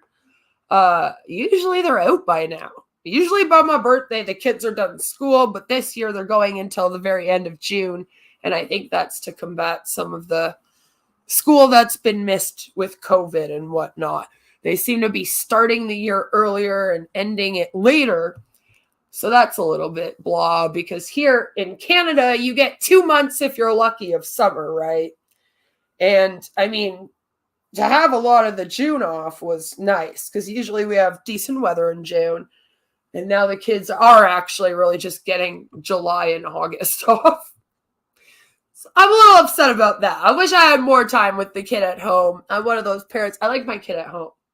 We have fun together. I miss her when she's at school. So, enough of me rambling about how proud I am of my child. Okay? Because apparently I'm the worst mother on the whole interweb. So I better stop talking about her. Because apparently me talking about my daughter and sharing how proud I am of her is exploitative. But other people can talk about my daughter, and that's not exploitative. So, let's talk about 20 of the worst gifts that you can get for your birthday. And the first one is a fucking pack of smokes. This person said, my ex-boyfriend gave me a pack of cigarettes after I had quit for 3 months to celebrate my progress. Most memorable thing he gave me was chlamydia, though. I would have rather had the cigarettes. Now I know you're thinking, aw, Bird, it's so cute. Like, Auntie would love that. You know, unless you're Rev. That's true. Rev would actually probably want that for his birthday, right? And thank you, Scam Chan. So you're looking at this. You're like, you know what? Auntie would want a quail. She'd love that as a gift. Like, a bird's not the worst gift.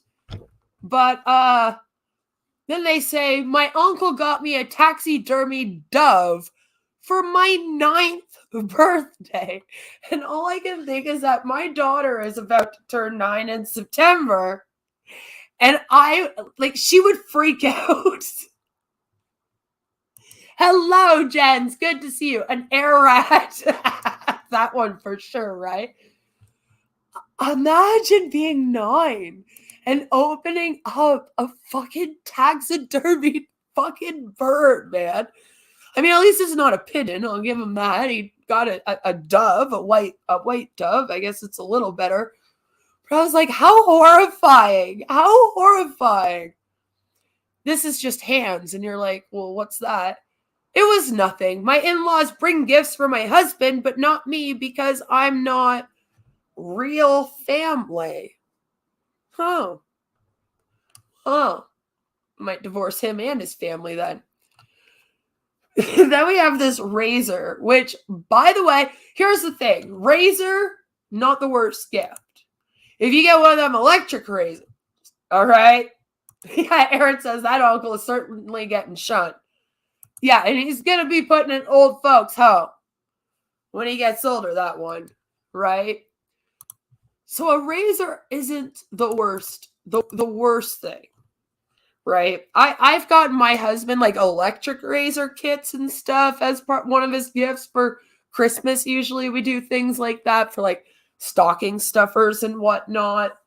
I love the like travel sized like little shampoos and conditioners and all that kind of stuff. I'll always like fill up stockings with that kind of thing. Okay. Along with like little toys for Hannah and stuff. But I do a lot of like toiletries at Christmas time as well. So I don't think that getting like an electric razor, especially if it's a fancy one, some of them are very expensive. Like I've bought my husband ones that are like $150, you know, before. Like that's a decent gift, but this not really. My husband received his recently deceased grandfather's used disposable razor as a Christmas gift from his grandmother, complete with hair and all. Like here is a piece of him. Like, that's a little scary.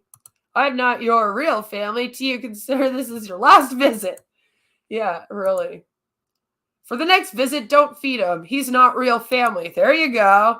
Yeah, I'm sorry. We only feed dinner here to real family when they come and visit. There's a McDonald's up the street. I like that. Regifting ideas. Yeah, Scam Chan's writing all these down. So, if you're a friend or family member of him, I'm sorry. Money says, worst gift was a burlap purse with a rope drawstrings. It was so ugly, I couldn't give it away. Did you try? And then people were like, no, thank you. Because that's great. That's great fun. Yes. Everyone, that's a good idea, Money. Tell me what your worst gift was ever. What was the worst gift you ever got? Number 5. A 1 kilogram box of dried milk for babies from my uncle. We don't have any kids, and they knew.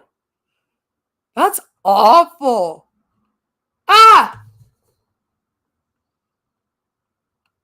Remember you said air rats? Well, this person actually got a real rat. A real rat.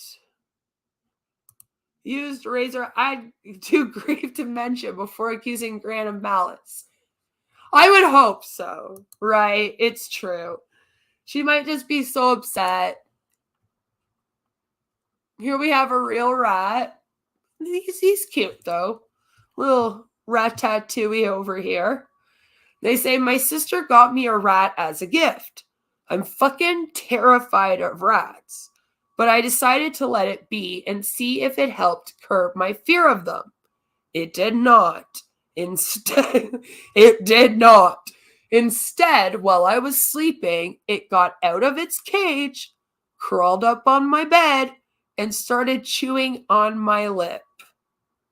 Didn't sleep for a week after that. Thoughtful gift in the sense she was trying to help. Was she, or was she trying to torture you? Have we come to that agreement yet? Like, do we know the consensus on that? I'm not sure.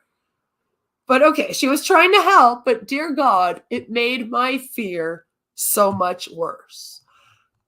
I don't know. He's kind of cute. If I woke up, he was chewing on my... I mean, there's worse places he could have been chewing, right? Let's be real. So at least it wasn't that bad. Beef Little Smokies. Beef smoked sausage. From the Hillshire Farms. A box of Hillshire Farm sausages from my wife's grandparents. I'm a vegetarian. They had known me for 10 years at this point. So was that a fuck you to your vegetarianism? Just saying, what was on your lip? Rehome the rat. Dump the sister. Aaron would be happy with this gift. He's like, I love those. He'd eat it right up. I do feel like that was a fuck you, though. Because if you're a vegetarian, you got family members buying you meat. That's... Eat the damn meat. You got a whole McDonald's for your birthday? How is that a bad gift? Probably not, though. Had a friend that received a gift from another friend of ours. It was a McDonald's gift card. When he went to use it, there was nothing on it. Oh, no. Either they forgot to put the amount on there, or he's an asshole. And he was like, here's a card for your birthday. My mother-in-law gave my wife and me a book about surviving infidelity. Oh, wow. Neither of us ever cheated on the other in 20 years of marriage. Merry Christmas. Well, not that you know of, sir. That's when you gotta start wondering. You're like, listen, my mother-in-law just gave me this book about surviving infidelity. Are we sure that the wife has been loyal this whole time? Did you ever think that maybe her mom knows something that you don't? It was actually supposed to wake you up to the fact that your wife's cheating, and instead, he just got mad at the mother-in-law for the gift. She's over here like, damn, I tried to tell him without actually telling him. He didn't pick up on it. An ashtray. I was 7 years old. I didn't smoke then, and I don't smoke now.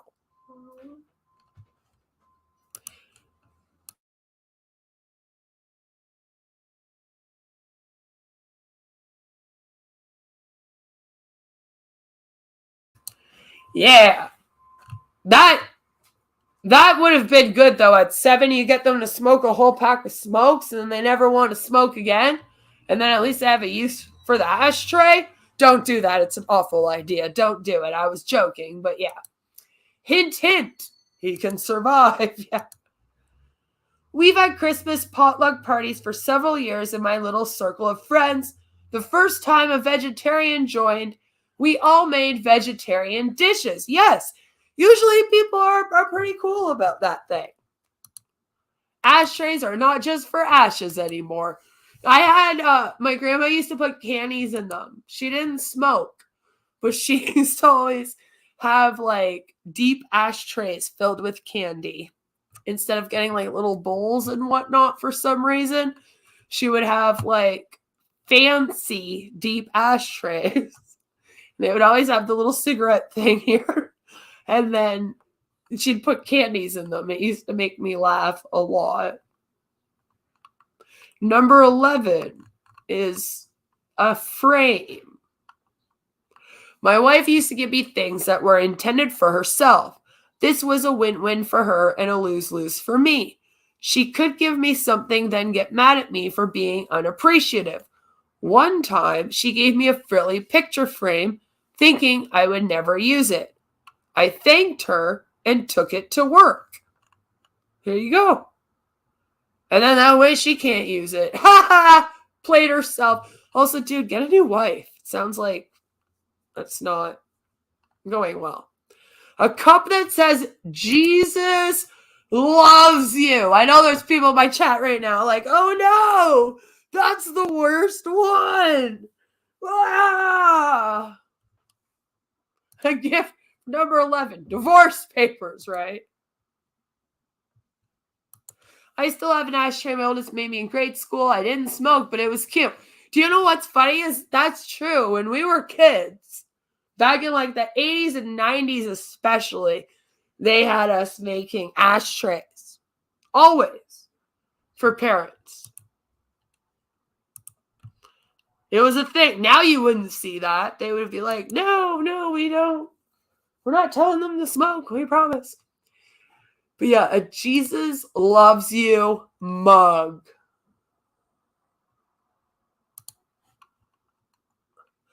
They say, about 10 years ago, my uncle was giving out Christmas gifts to everyone in the family.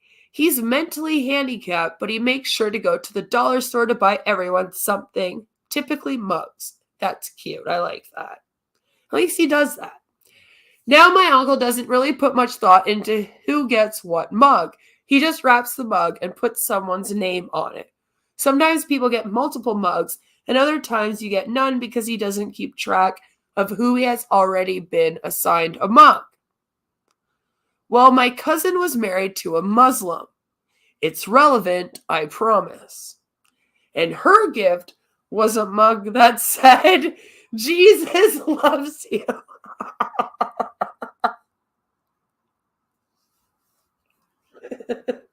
Ella hates you. It's actually Jesus that loves you. And then he says it was the only religious-themed mug out of probably 50, and she got it. Out of all of the people to get this mug, the Muslim woman gets gifted the Jesus loves you mug. That's a beautiful mistake. That would be the best fucking holiday ever. I would die. And the good news is that he even says that the entire family was laughing and she thought it was great and funny. So at least she had a good sense of humor. Like, the thing is that they know he didn't do it on purpose. See, in this situation, it wasn't a fuck you for being Muslim. Like the guy that was the vegetarian and got the hot dogs. I do feel like his family was like, fuck you being a vegetarian. That was kind of on purpose. This was just like a beautiful mistake. A beautiful, beautiful mistake. You know, no maliciousness, just an accident, and a beautiful accident. Regift the mug. You could regift it. That's fate, Buddy says. Right? Oh, that's a good one. That's a good one. Yeah, he was someone that just bought mugs and then just kind of handed them out. So it was really, really coincidental. But at least, you know what? They got a good laugh out of it. So if anything, that was probably at the same time one of the best presents. Because I bet you this family never laughed so hard at Christmas at gifts being given as they did this year. So, you know, there's a win-win in that situation. Here we have like tools. This is a way of telling someone they're a tool. You just gift them. You just give them like a hammer, screwdriver. Give someone a screwdriver to tell them screw you, you know. A bunch of random tools for my wife. Not tools I needed. Not tools I asked for. Not tools I could use for my hobbies.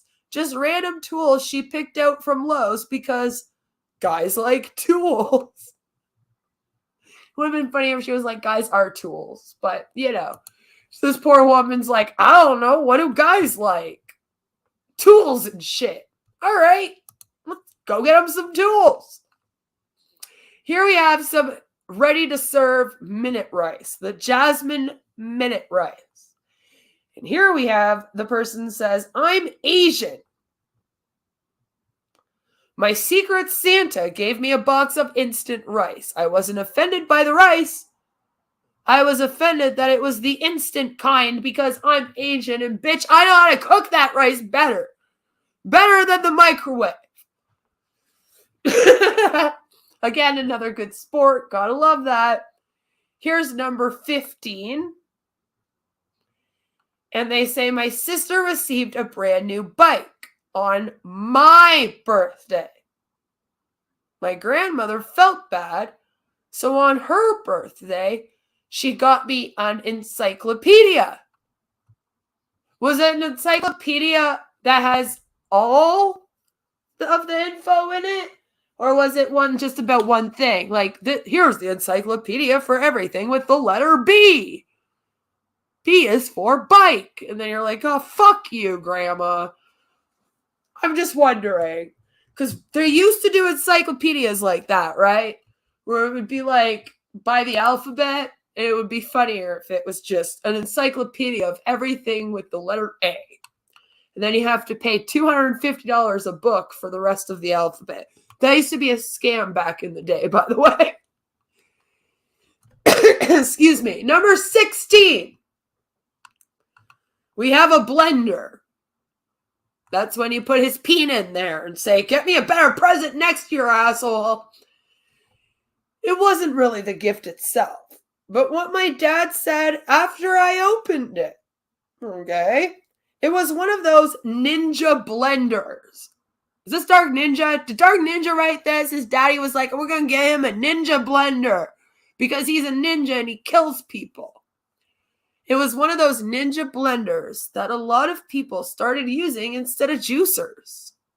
I was 16 when my dad gave the blender to me, and even though I had never expressed any interest in wanting or needing one, after I opened it, he said he chose this gift because he wanted me to live a healthier lifestyle and hopefully lose a few pounds.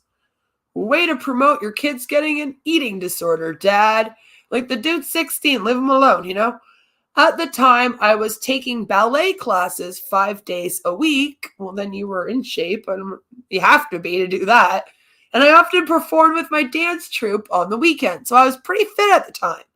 It didn't help that he said this in front of his entire side of the family. I am so sorry. That actually does sound traumatizing. I don't like that one. Number 17. Is this chips? And they at least take you to a fish and chip restaurant? Yeah, that's not a great dad at all. Oh no. Oh no. Jen says, once at a company Secret Santa, I received a packet of coffee that had expired a year previously. So not only was it a little insulting to get the pack of coffee and be like, what a gift, but then you go to make it and you realize you can't even do that. You can't even do that because it expired last year. You get sick. Thanks, Joe. I hope you have a fabulous, fabulous day at work on my birthday. Tell everyone that they have to be nice to you because it's my birthday. Yeah, them are chips, though. My extremely cheap uncle, well, he would have to be cheap to give you chips, let's be real, visited my family once for Christmas, and upon his arrival, he gave me and my brother the chips that he had gotten on the airplane. This man is a neurosurgeon. Wow. Free chips. Free chips, too. Not even chips he bought. Free chips from the airplane.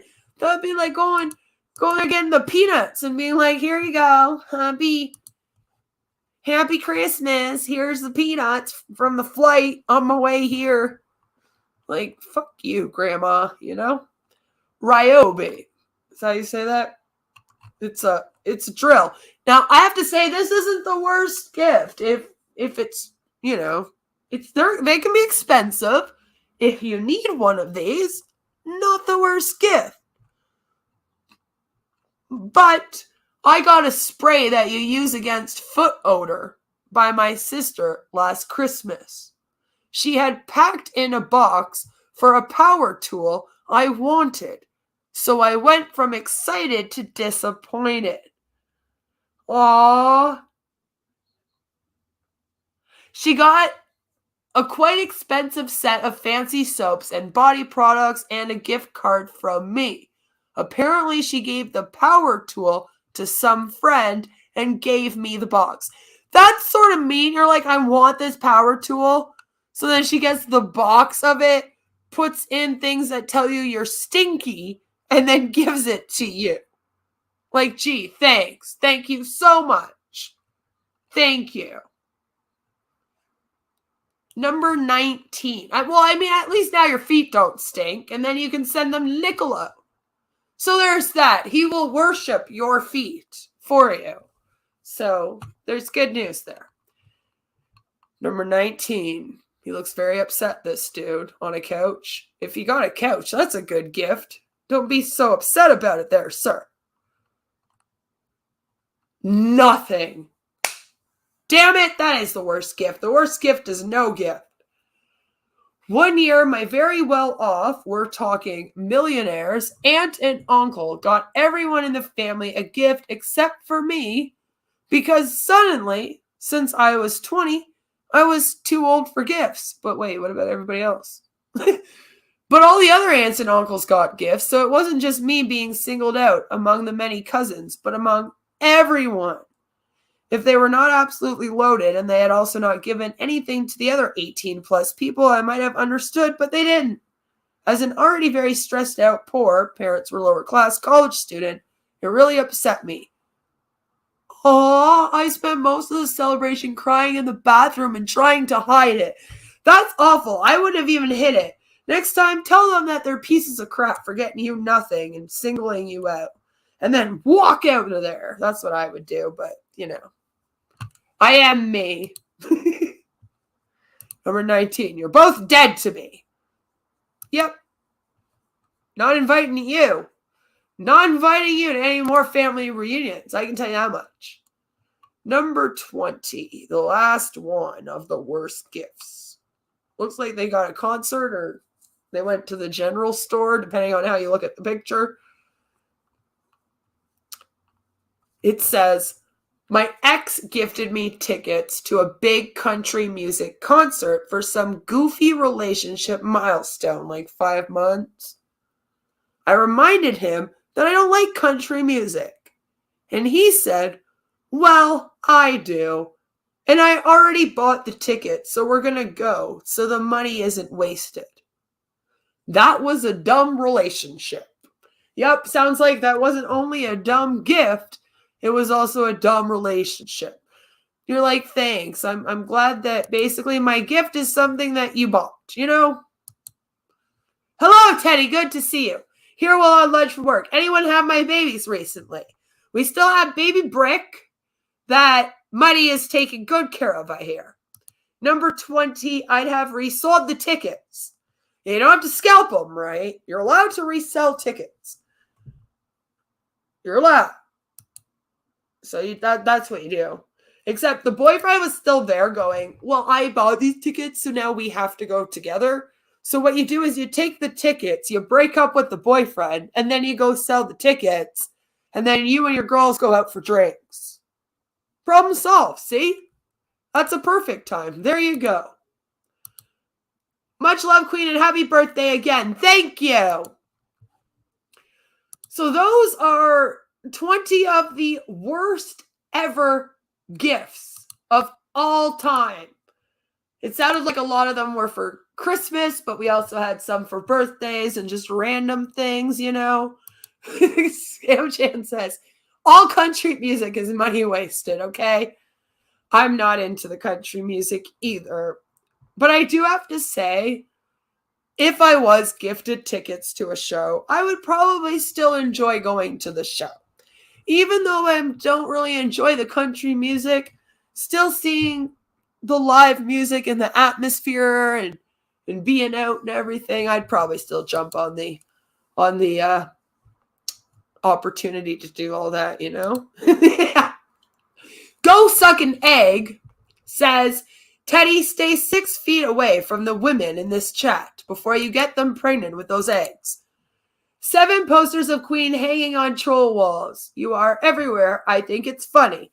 Yes.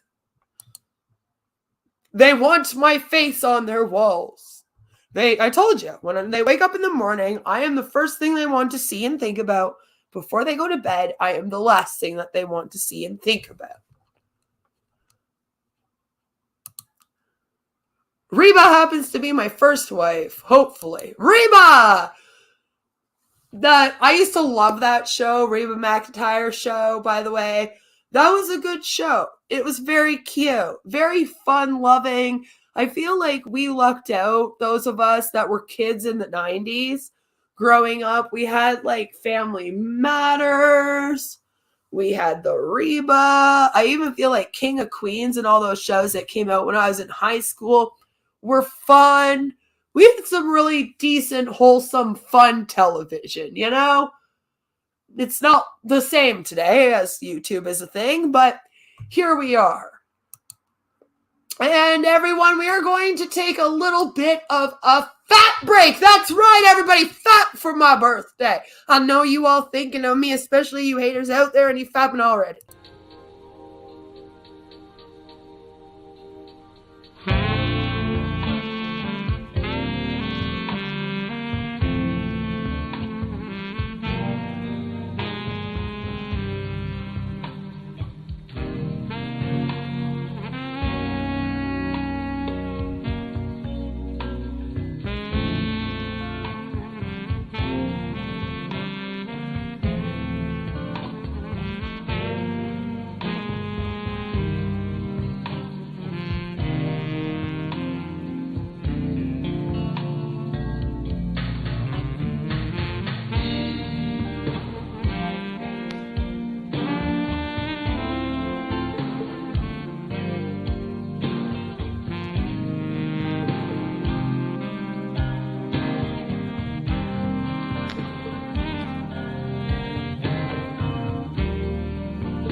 Oh shit! Oh shit!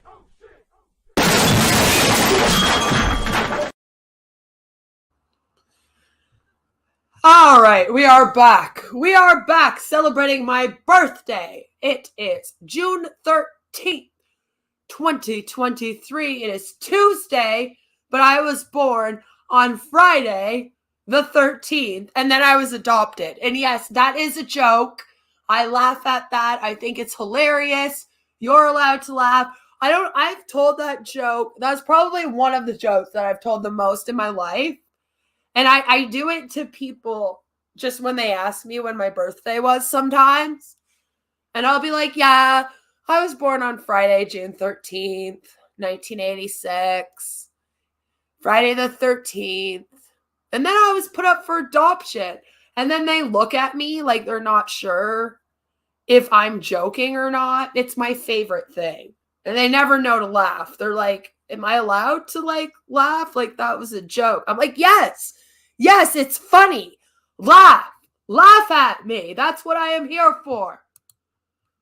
I'm here to make people laugh and entertain. And apparently I am also here to teach some people some things or something. I don't really know. But today we are going to learn 10 lessons from turning 37 years young, because the life lessons keep coming. And I am actually a firm believer that the main point of life, do it like this so we can see it all. There we go. That's better. Wait, maybe we'll do it there we go. The main point of life is to always learn, grow, and do better than you were doing the day before. As long as you are doing that every day, then you will live a pretty successful, happy life. Have self-awareness, reflect, let go of the past, learn to laugh at yourself, especially learn to laugh at yourself. It is a lot more fun, I promise. Also, if you know how to do that and then other people laugh at you, I promise. These are some of the life lessons that maybe I would share with people. So let's hear what this person has to say. 10 lessons from turning 37 years young. So, number 1 is, life is very short to do everything you want, especially if you have a multidisciplinary curiosity to try many skills and explore different areas of life, as I do. It's hard being somebody that has a creative entertainment-like mind like me. I grew up doing dance classes, drama school, all that kind of stuff. I was never good at math. I was good at science, but never really got that interested into it. So I've always been more of an artistic type. At the same time, once you accept that there are certain areas that you will master and others where you will only be a dabbler, focusing on your priorities makes time slow down. I think that's some good advice. Sure, I've heard that before. The check's in the mail, right? Yeah, you can't scam anyone over here. All right, we got Scam Chan and stuff here. No scams. None of that. Sure, Auntie Jessie can give you a birthday reading. I'm sure her magic 8-ball still works. Are you sure? I hear she's throwing it out at a lot of people, and it's hitting them, and it hurts. And then when they tell her to stop, she gets very, very upset. Number 2, adulthood is clearly a scam, okay? I told you, we can't do scams here, so we are no longer adults. I thought that life in my late 30s should look a certain way until I realized none of the thinking was actually mine. Do you grow up in life and have almost like an image in your head of what you think life should look like? Because life will be a lot happier for you if you take that image right now, crumple it up, and throw it out. Just do that. And I'm pretty sure that's what this is going to tell you to do too. It was a mixture of beliefs I acquired in childhood and conditioning by society. We can all live life the way we want, and that applies to any age. So even if you're an old bag like me, your 30s are a tricky time as you no longer have the innocence of your 20s and are expected to behave in a certain way. Depending on your environment, most people around you will be moving up in their respective roles, getting pregnant, making offerings to gods as they did manage to get married before it is too late.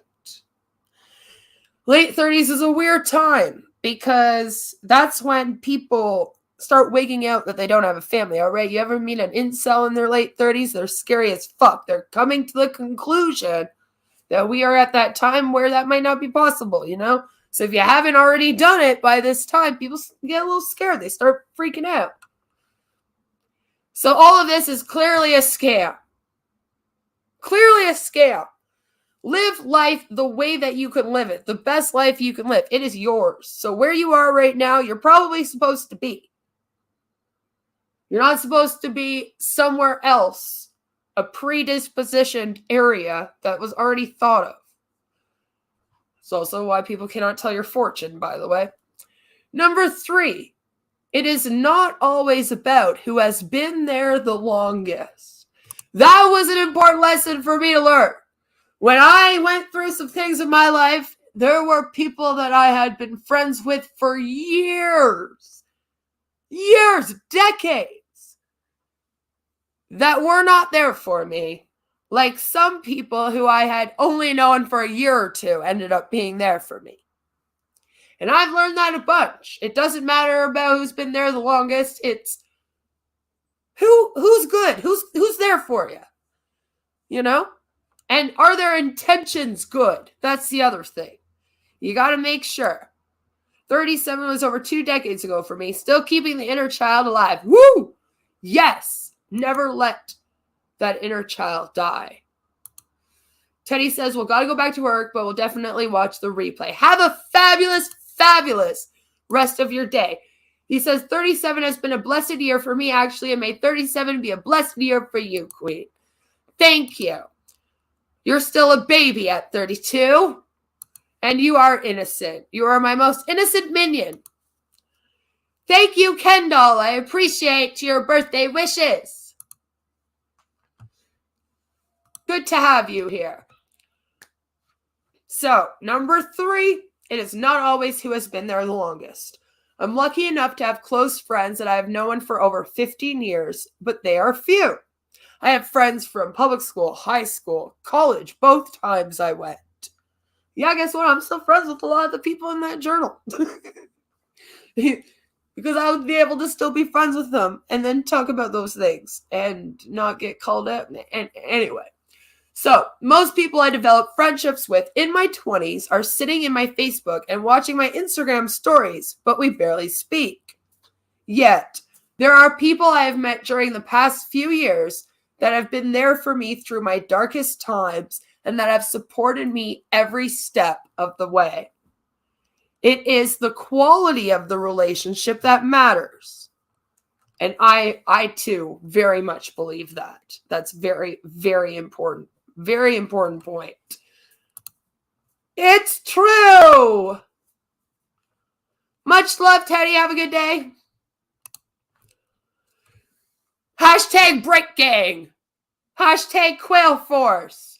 Hashtag Queens Hell's Angel Bandito Child Sex Trafficking MLM Cult Gang Mob Mafia Club thing. Yeah. Do all the hashtags. You have to fight the blisé. It is true what they say. You become unimpressed by a lot of things as you grow older. Oh, do I ever feel that?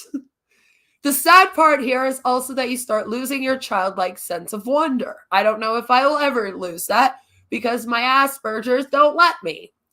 The seen this, done that scenario becomes more common. That part is true. I find myself saying that a lot. Been there, done that. Got the t-shirt to prove it. Let's not do that again. But the good news is, if a conscious effort is made to try and seek beauty and novelty, you will find it. And seek positivity. Surround yourself with positive, happy people that make you laugh a lot, help you enjoy your days, and people that will be there for you. Instead of surrounding yourself with people that put the bullshit at your doorstep, surround yourself with people that help you shovel it off. You know? Do a lot of that. I rediscovered the joys of travel during my 1-month-long trip back home and to Europe, and it made me excited about life again. I went to that meeting yesterday about my daughter, and it made me feel excited about life again. Number 5. Aging is beautiful. Beautiful. Did you know that young people are actually dyeing their hair silver and gray right now? I've been joking with my friends for a while that at least we're all going gray. Well, it's an in hair dye color. Yep, I just thought I'd bring that up. It says, on every birthday, I pick up my free gift from Sephora, which I'm going to go hit this up. Like, well, what's this about? And take the chance to have a chat with the staff. This time, they clearly recommended an anti-aging serum. Oh, no. Is that time for that? Yeah, I'm awful when it comes to that kind of shit. I hardly wear makeup. Me taking care of my skin just involves me washing it and then moisturizing. And then that's it. I'm not a good girl. I'm an awful girl. I'm not a girly girl. Like I'll throw on some cover up to cover up a zit and maybe some eyeliner and mascara. Every once in a while, I'll put on some nails. Like right now, I have nails on that are bright yellow, and it makes me happy every time that I look down at my long, bright yellow nails. You can't even piss me off because my hands are making me happy right now, okay? So, I was like, it's my birthday. I'll do up my nails. I always get some makeup for my birthday and whatnot. But I am like an awful girl, okay? I grew up a tomboy. I've always been the one that's like in the friend group. I'm always the one that's in the long-term relationship with one of the men in the friend group. So then I become one of the boys. And that always happens, So I've never been like the girly girl or the whatever. I just haven't. I make fun of myself for it a lot. In fact, a lot of the videos you see, I've done makeup tutorials where I have done makeup badly and then talk to you guys the whole time about how I don't do makeup and how I make an awful makeup influencer. A lot of my funny videos of me like half made up dancing in front of the camera, those are supposed to be seen as me making fun of the culture, okay? A lot of people take it, they're like, Queen's posting thirst traps. I didn't even know what that meant or that was a thing until like this year, by the way. Very interesting. So I am not like one of them girly girl flashy types.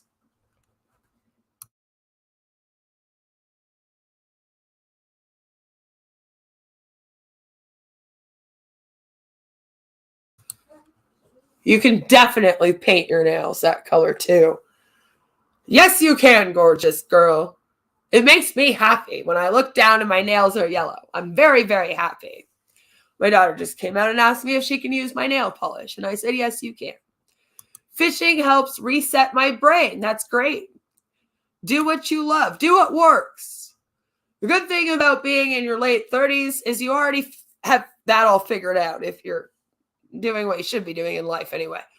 So I already know what calms me down, what I like to do.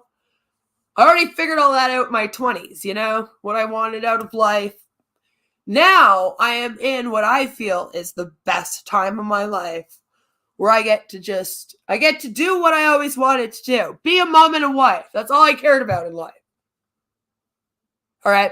So I wanted to help people in some way, be a mom, be a wife. I have helped people my whole life. I am a mom. I am a wife. I'm happy. Feel very content in where I am in my life and where it's going in future. Smile lines really are attractive. They show a positive personality. I actually have those. I have what they call crow's feet on my eyes. Apparently that has to do with smiling a lot, and I didn't know. I also do not exactly have the smallest cheeks in the world. So when I smile, it's a big one. Yellow. Oh, wow. Yes, do you know what? I have never done yellow before in my entire life. Never had yellow nails. Okay. And I was like, you know what? This yellow I found looks so happy and so sunny. And I've been in such a great mood the last several months, but especially this last week. And I was like, I'll go get myself some yellow. Yellow is what I want.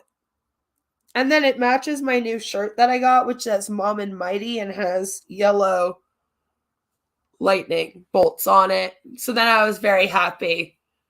I was like, there we go. Now I even match. Look at that. Look at that. So I even tried something new for my birthday. Yellow nails. Doesn't sound like a big deal, but I used to be one of those people that was very particular about things like that. So if I liked color for nails, it would only be that color I would get like every single time. And the last several years, and I think it's because of where I am mentally and emotionally, I've been able to not be like that and to be able to be like, you know what? I'm going to get yellow. Never done yellow before. Would usually go with a blue or a pinky color. You know, something like that. But yellow it is. Try new things. Make yourself happy.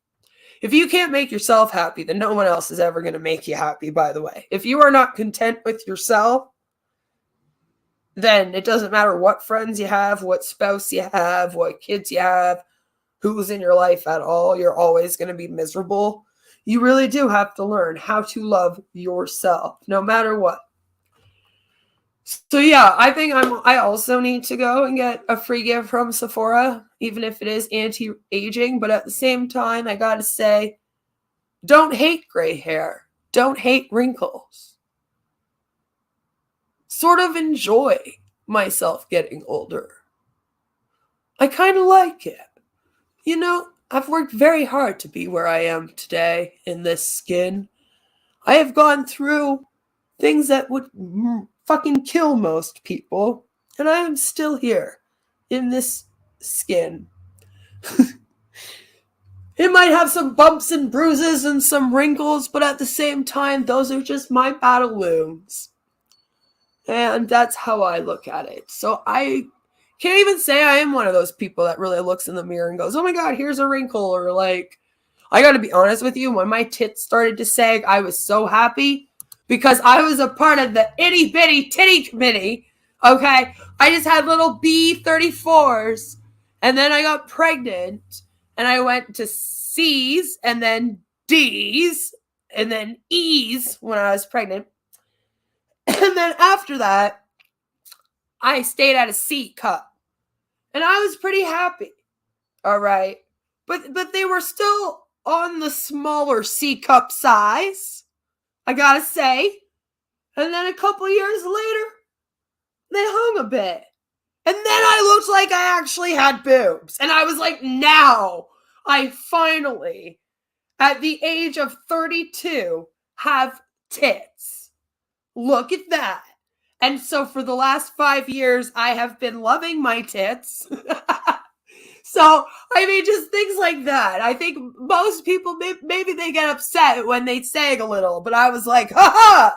Finally, I got some. Look at that. Here they are. You know, and then I was just kind of happy because I could buy some normal bras, okay? Because I had only been too small or too big, right?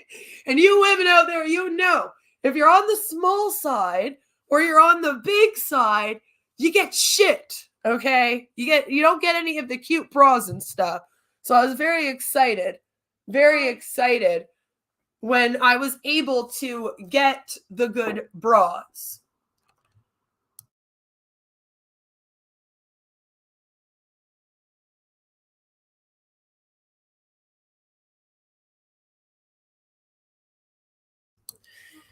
It's awesome. So yeah, it was a good thing. Hello, 6. Good to see you. I hope you're having a great day. 37 was a great year for me. Have a great year, Queen, Money says. See, it's a good year. It's a good year. So they said it was the whole anti-aging range of that brand. They started hearing things they thought were for older people, like frown lines, crow's feet, other jargon, chose to forget about it. Like, oh my God. And then it says, I realized I was the older people. Congratulations, we made it to old. But I can also choose to age how I want. As humans, we tend to want everything, youth and wisdom.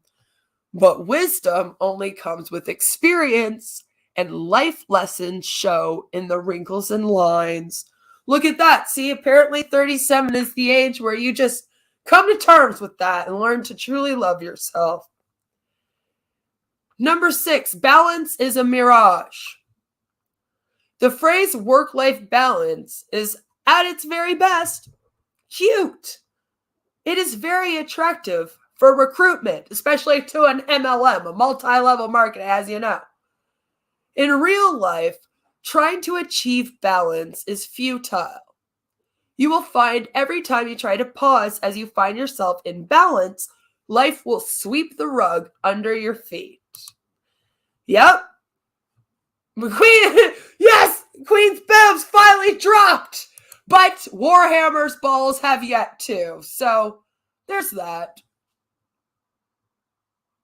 I like this though. I've gone through a few stages in my life where I felt like, more in my 20s though, where I felt like every time that I was happy, something bad was going to happen. Part of it might have been my mental health too, because I do have really bad PTSD and shit. But at the same time, I think I was also just scared of that whole, like, where you finally get happy and then you lose everything all the time. And it was very hard to live in that way.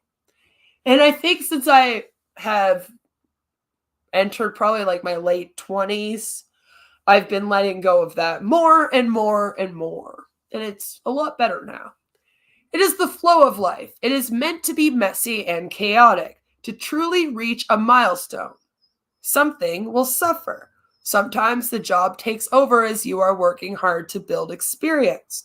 Sometimes relationships take priority as you try to catch up on lost times. Trying to be in balance all the time can make you feel like you are failing, but you are not. You are living. Right?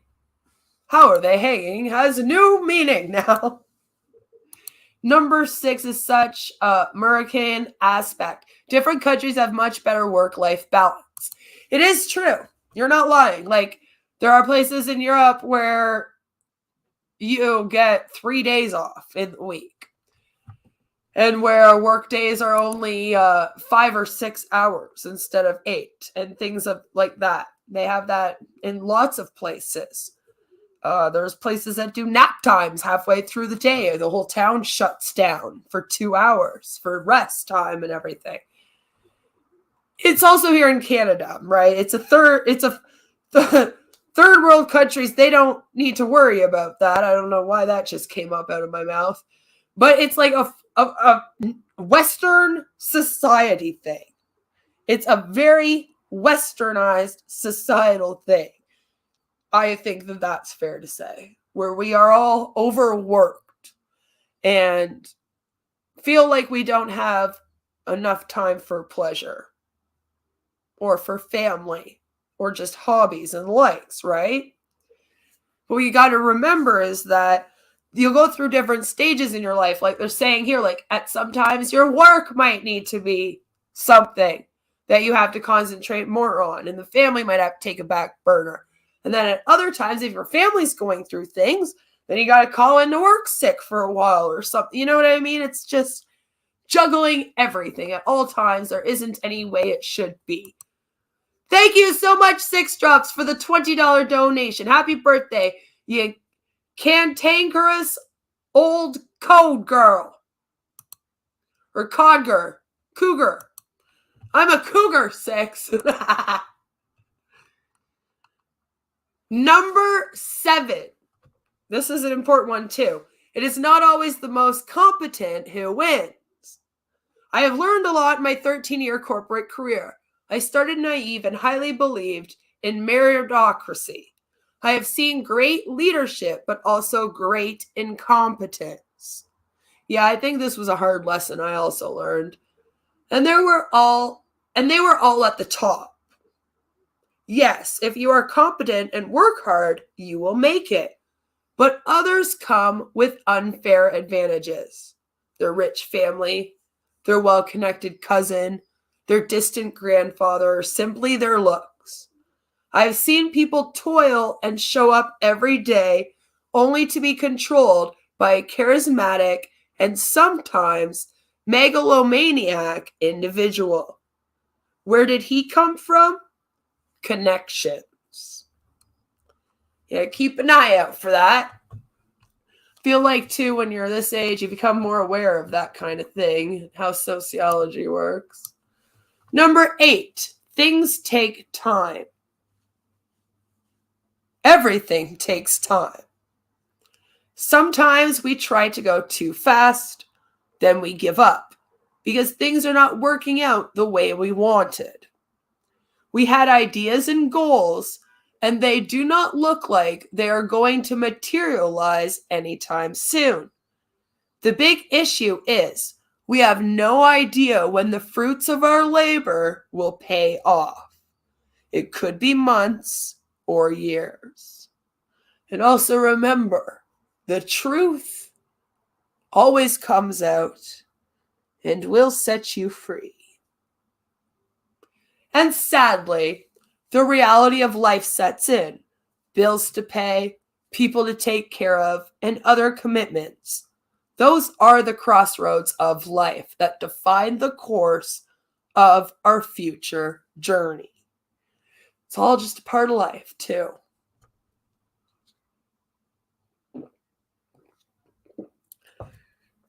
Sometimes you could be doing something today, and you won't see the fruits of that for several years. Yeah, see, siesta time. That's what it's called. Is that in Mexico, Spain? So they do it there, out there somewhere. I'm being awful right now. My love to all of them. But yes, they get to do a siesta where they take a break. We need that. You are too sweet to me, all of you. Don't let it get out, success. Don't tell people. But yeah, this is an important one, I feel like.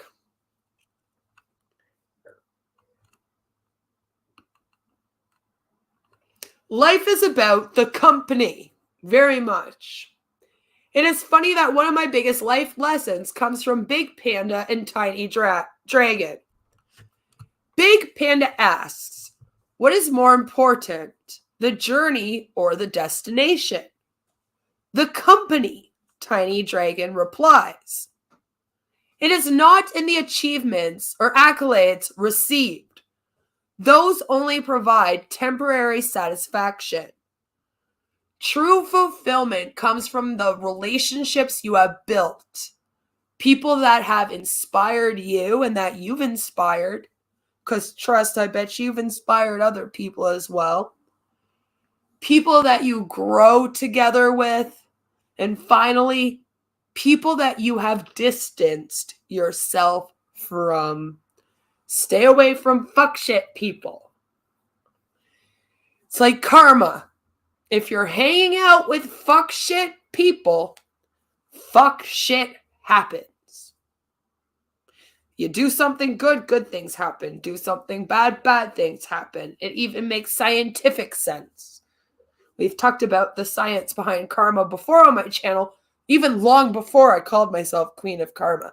When I was still Queen of Spade, we were over here talking about that. I promise you,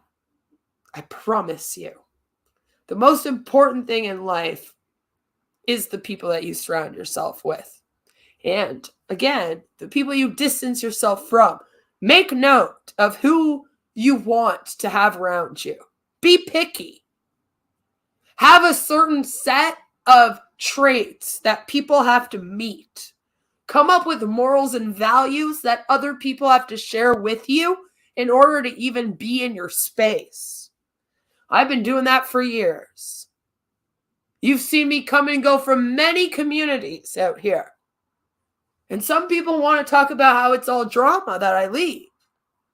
But the only people that cause drama when I leave are the people that are about to miss me. And the reason why I cut ties most of the time with the community is because they're doing fuck shit. There are behaviors that start taking place that do not align with my very high ethics, morals, and values that I hold myself and those around me to. If you are somebody that makes it into my life, that is because you are somebody with high morals, high values, you don't do fuck shit, and you're a genuine, decent person. If you do not fit those criterias, I have probably cut you off, especially out here on the interwebs. And honestly, the proof in that is just look at how they act afterwards. We're going on, 4 years now of constant reading about Queen everywhere all over the internet? And that's what I mean. Do you want to be around people like that? That wake up every day and go, who are we hating on as a group today? No, you don't. Those people are boring. I get very, very bored of drama very, very quickly. Very, very quickly. That's why people flail around out here so much. Because I get very bored. And then I go to move on. And then they go, oh no, she's moving on. We got to get her attention again. Because I get very bored. All right. I'm not like these other people. I can't just sit in a Discord for 12 hours listening to people scream at each other. Or watching a live stream of 5 people on a real stream news panel. And everyone's talking over each other. And no points are being made. There's no purpose to anything. Drama's never fucking solved. Everything just goes on forever until the end of time. And then when drama is quiet, they create one. They're like, no, we need it to cover. I don't have the energy, the care, the time. I'm the opposite, where I'm over here. I have so many things to cover. Do you not realize how many scams and cults of personality there are in our world? And how many fucking weird people are out here? With weird beliefs and shit. I have endless content to cover. Till the end of time, I am good. I don't need other shit coming over here into my space and trying to take me off track. If I want to go off track, I'll go off track and I'll talk about it. But I want it to be when I want to. Right? I control that. They think they control it. They're cute and everything. We let them think that sometimes while we're all laughing together, but whatever. I control that though, because I control my energy. I control my space. All these bitches believe in magic and like tarot card readings. Yeah, bitch, I control my energies. I control my space. I choose to have happy, positive people that would much rather sit on a VC with me laughing at people being funny, or laughing at a flat earther, or learning about space, than doing a bunch of drama shit, all right? Like I said, that shit gets boring. We all over here get very, very bored very, very easily. All right, all of us have ping pong minds. We're just always ding, ding, ding, ding, ding. Need something to do, ding, ding, ding, ding, So we all get very bored very easily. So the drama gets very tiring, especially when it's the same thing just on repeat over and over again. And you already know what's going to be because you just watch them for 4 or 5 years do it to someone else. And then for 4 or 5 years, do it to someone else before that. And for 4 or 5 years, do it to someone else before that. So you already know everything that's coming. And it's all the same shit. All the same talking points. All the same bullshit. You would think that these people out here, that's all they do with their time, that they'd come up with a new script. But they don't. Like, it's just the same. Like, over and over. It's really boring. And there's a reason why. There's a whole group of people on the internet that think it's boring whenever I go talk about something real out here. And only tune in for drama. And trust me, those are the ones that don't mean shit. All right? Those are the fuck shit people. Those are the trouble starters out here. Okay? Those people make me waste my breath and my time. It's like when we need a little break from actually thinking, then I'll like go react to bells or something. Because you don't need any intelligence for that.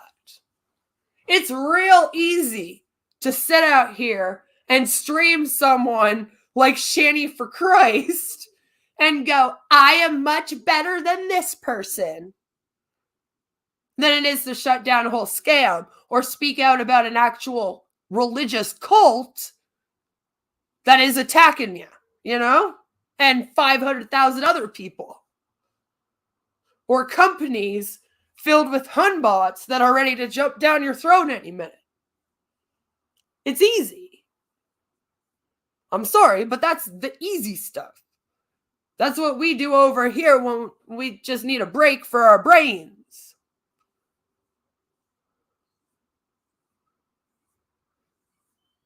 And it's also because a lot of times the people in those communities tend to be really toxic, and I don't want anything to do with any of them. Have you ever seen Hater Nation? Jesus Christ.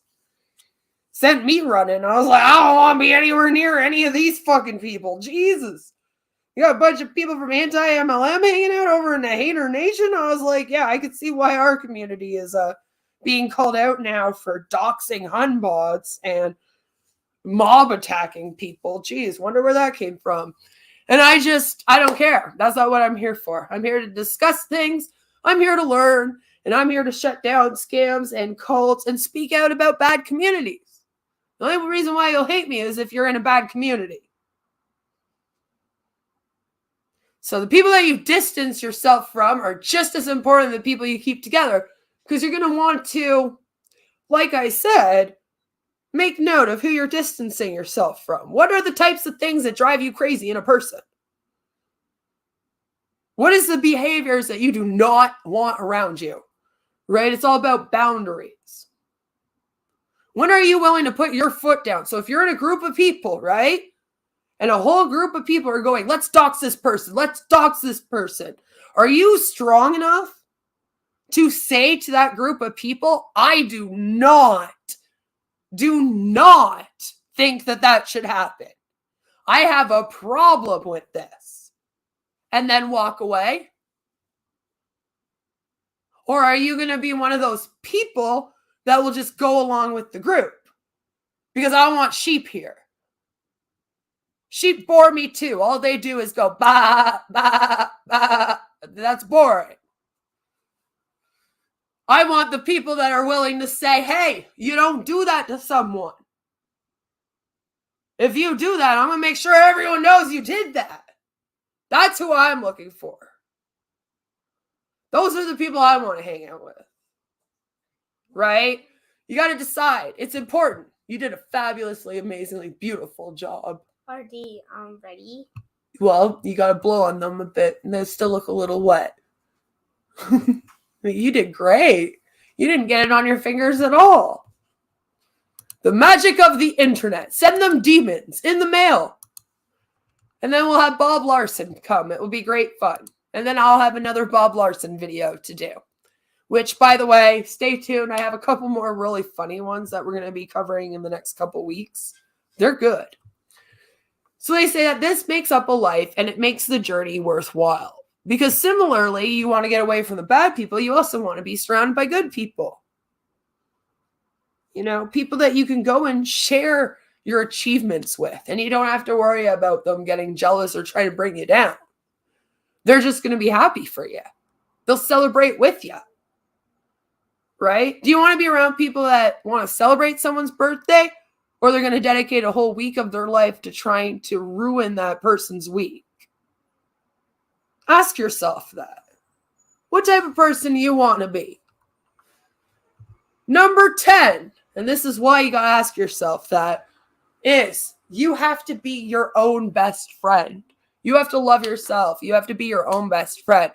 When no one is around you and you have no one to turn to, you have to be able to pick yourself up off the floor. And if you love yourself and you're your own best friend, I promise you, you will also not have to pick yourself up off the floor as much. And like I said, learn how to laugh at yourself so that when you're silly and you got a close friend saying to you, you know, you're being a little silly right now, instead of you getting upset at that person, you can laugh at yourself and be like, yeah, you're right, I'm being a fucking idiot. Do that. Those are the people you want around. So it says, having company is indeed one of the great blessings of life. However, the person you will spend the most time with is yourself. Your own headspace has to be nice and welcoming. Self-talk. Positive self-talk. There's actually something that I learned when I was doing my social service worker program from St. Lawrence College that I graduated from in 2010 when I got the Margaret Cole Community Mental Health Award and a 94% average from college. And that is something called the STOP method. And that is whenever you have a bad thought come into your head about yourself, literally say stop. If you have to say that shit out loud, you might look like an idiot every once in a while, just kind of yelling the word stop, but it's a lot better than self-hating yourself. Almost. A lot better than self-hating yourself, right? It's a lot better. So eventually you get to the point where you do that in your head and you can say stop. So you get a negative thought about yourself in your head. You stop the thought and then you replace it with the same thought but a positive version. And it doesn't mean that you aren't calling yourself out, let's say. Okay, that's not a negative thought necessarily. You just want to put it in a more positive way. So instead of being like, oh, that thing I just did was so fucking stupid, you know, you go to think that, you go, stop. And then you go, okay, instead of saying that, I'm going to be thinking and saying, I could have worked harder at this and done this better. Right? And then it's not like hating on yourself. You're just learning and growing instead of tearing yourself up. That will always get you through a lot more than negative self-talk. So that was something that I learned not only in school to teach other people, but that I also have used a lot myself. From what I've done, like, you know, everything I could do for my mental health. I've gone through that whole process in counseling where I had to be taught that and I had to do it. I even did emotion sheets. So we learned to do the STOP method and then also emotion sheets. I've done outpatient treatment programs for my mental health.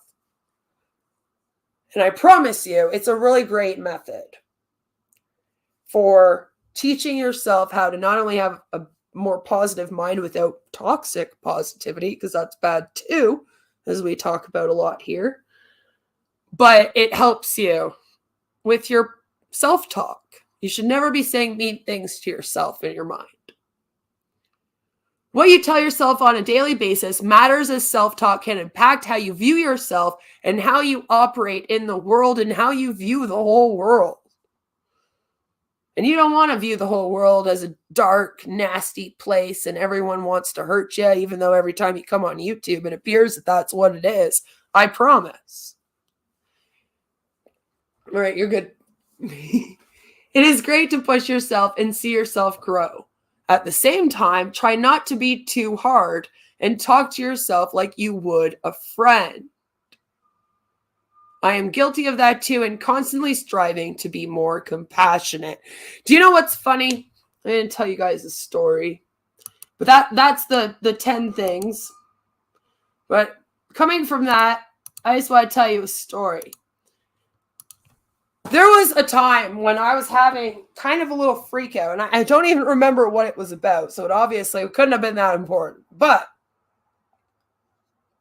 whenever I was going through it, it was obviously a very, very awful time for me. And I turned to one of my friends, and I was like, what do I do? You know, like, how do I get through this?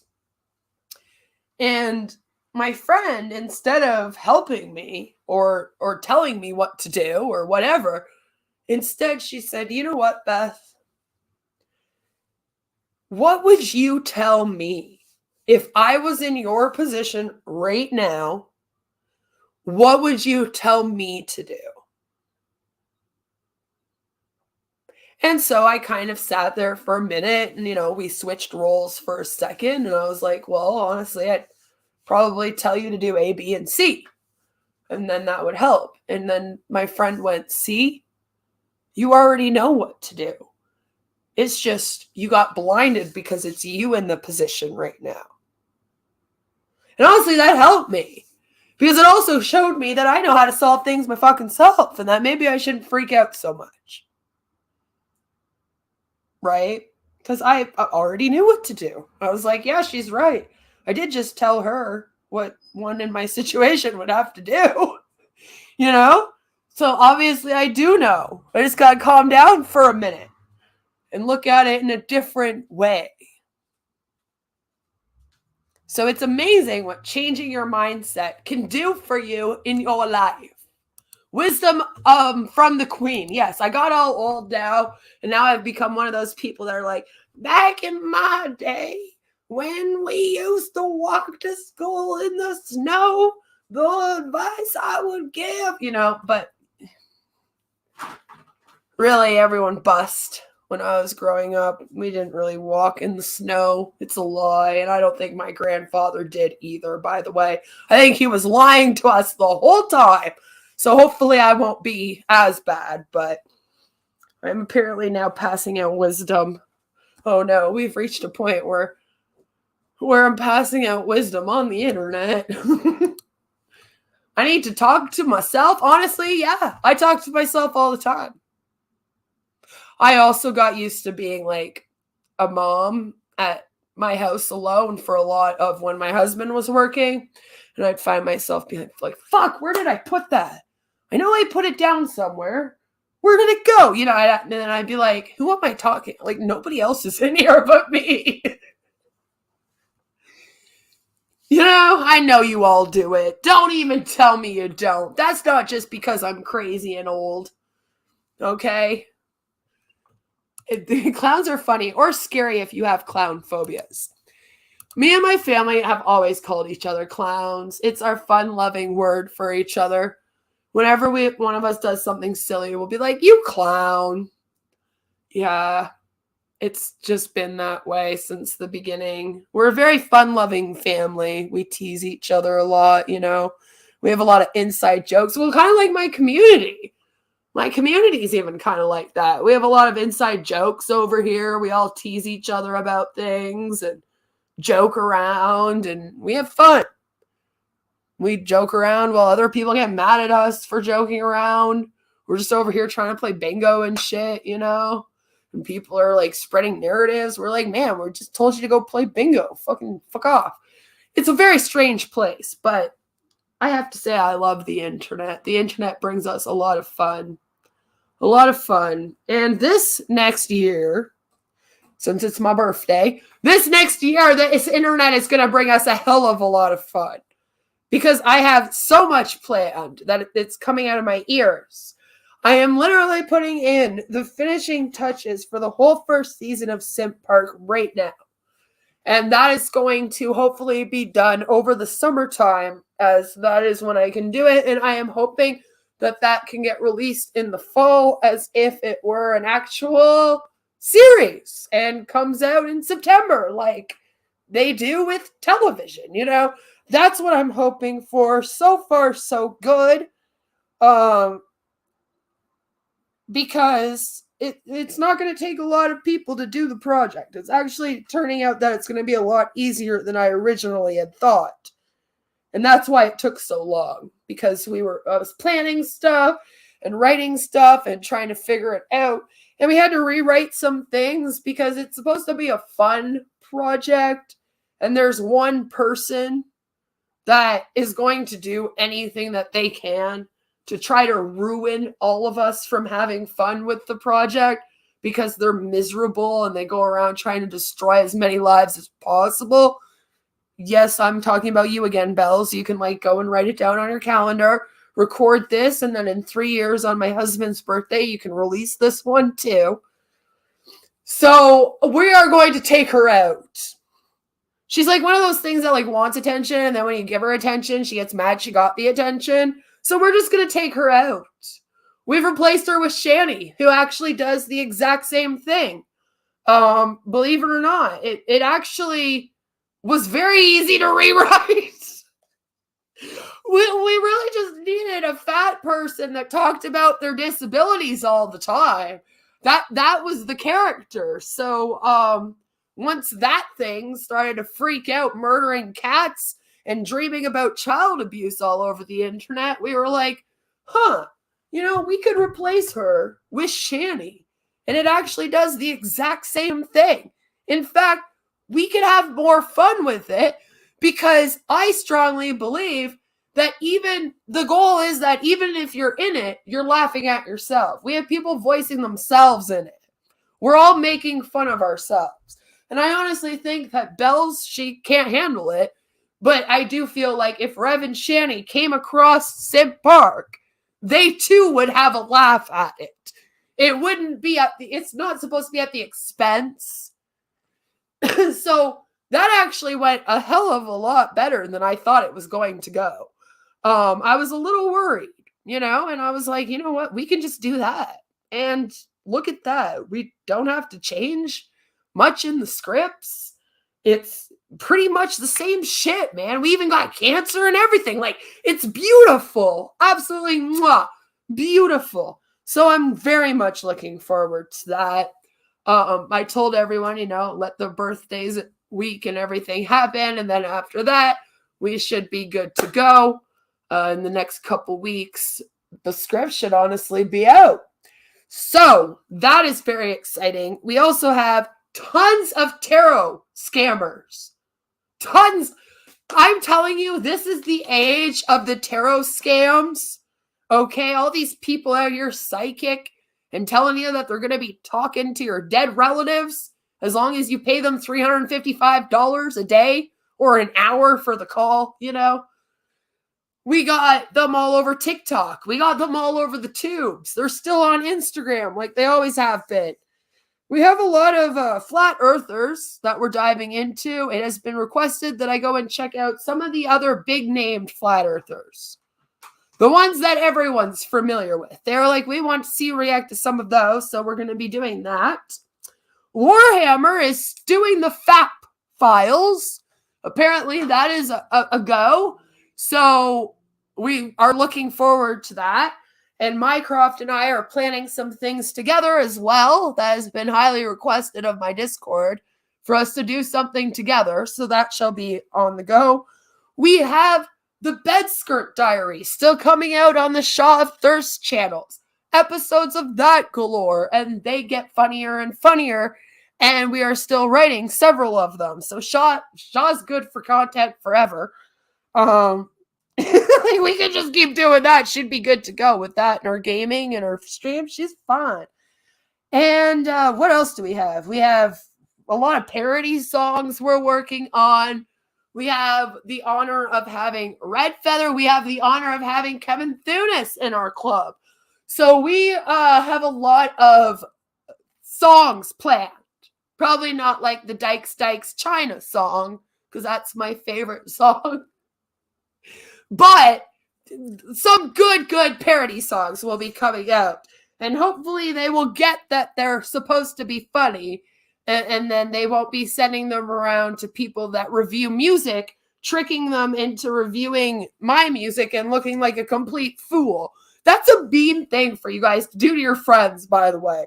You know damn well my music isn't serious. And then you're sending it to people that are reviewing real music out here. and then they look like they don't do their research and they're a moron. Like, how are you a good person for that? Anyway, we're just here to celebrate me and how I'm a good person today. That's more important. So that's what we have coming up in the future. And that's just the things off of the top of my head. That's not including me speaking out about several of the communities on this very platform. And then also a lot of stuff with the 5D dimension cult. And we even have some more modern alternative mama coming up soon. So, like, this is what I mean. We got a lot. We got a lot going on. And this summer is going to be a really, really fun summer. If you feel like coming and hanging out in the Discord or being a part of any of the parodies or Simp Park or anything of the likes, you can get a hold of me via my email. And depending on who you are, I will invite you in. I do not want you, Valkyrie. I do not want you, Bells. I do not want you, Niccolo. You are not allowed. I do not want you, Suit. You are not allowed. You stalk me, and I find you very scary with your lolly posting. Please stay away from me, you weird, creepy old man. But anyone else is welcome. Anyone else is welcome. So let me know. And if you are a member, I have shared the link to the Discord. Because if you're a member on my channel, you also do get to come and join in the fun on the Discord. We have a lot of fun over there. And there's more fun to come, like I said. It's going to be a really good year for content. Especially now that I feel like I finally know what I am actually doing here. You know? First I thought I was here to speak out against MLMs, but no one's ready for that. And that fucking community is so full of drama. And led by Blair Illuminati, and I don't care anymore. Go get some help, people. Okay, go get some meds. Go touch some grass. Come on now. You don't have to be in a cult in order to speak out about them. So I feel like I finally found what I want to do, which was always the pseudoscience and cults and weird community thing. It's just, I got to be honest, a little bit nice to not think about the MLMs as much. I do still plan on covering some, as I am doing a lot of on passive coverage, and technically they're still an MLM. And I have some stuff coming out on Sensi, because I do feel like there is not enough about Sensi on the internet. But for the most part, we're diving more into cults and scams and bad communities over this next year. And I am super duper fucking excited for that. So I hope that you are all excited too. Thank you so much for being here. Whoa, you a bitch. You think that you cute as shit? Bitch, no! I'm just joking. I love you. Not you, Tragic, but my people. And no matter where you are, what you're doing, I hope you have a fabulous rest of your day. Thank you so much for coming and celebrating my birthday with me. I had a fabulous, fabulous time, and I am about to go have an even more fabulous time with my family now. So I will catch all of you later. And yeah, I guess just happy birthday to me, bitches! And I'll see you soon with another one.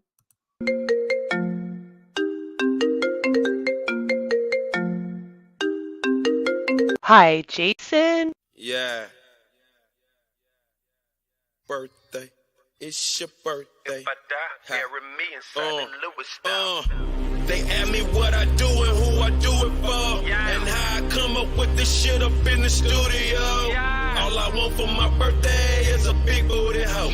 All I want for my birthday is a big booty hoe. When I die, bury me inside the Gucci style. When I die, bury me inside the Louis style. All I want for my birthday is a big booty hoe. All I want for my birthday is a big booty hoe. She got a big booty, so I call her big booty. Skirt, skirt, wrist moving, cooking, getting to it. I'm in the kitchen, yams everywhere. Just made a jewelry, I got bands everywhere. You the realest nigga breathing if I hold my breath. Referee with a whistle, hold his tag. Extendo clip, extendo roll. When your girl leave me, she need a house alone. How we killer going on the chopper thumb. See, I done had more bombs than Pakistan. Dope bomb, and a pill bomb. See, nigga, bury me inside the jury stone. When I die, bury me inside the truest stone. True to my religion, to everything, I'm too different. So when I die, bury me next to two bitches. They ask me what I do and who I do it for, and how I come up with this shit up in the studio. All I want for my birthday is a big booty hoe. All I want for my birthday is a big booty hoe. When I die, bury me inside the Gucci style. When I die, bury me inside the Louis style. All I want for my birthday is a big booty hoe. All I want for my birthday is a big booty hoe. Ah, Yeezy, how you doing, huh? It's my birthday, I deserve to be greedy, huh? She holding out, she ain't giving to the needy, huh?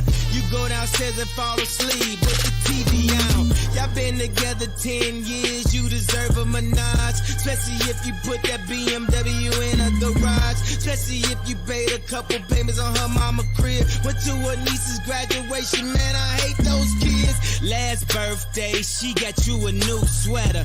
Put it on, give her a kiss and tell her do better. She said, how about I get you jewelry from the West End? How about she hit the West End and get a best friend?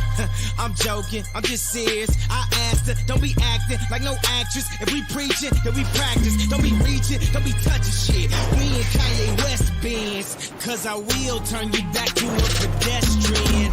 They ask me what I do and who I do it for, and how I come up with this shit up in the studio. All I want for my birthday is a big booty hoe. All I want for my birthday is a big booty hoe. When I die, bury me inside the Gucci style. When I die, bury me inside the Louis style.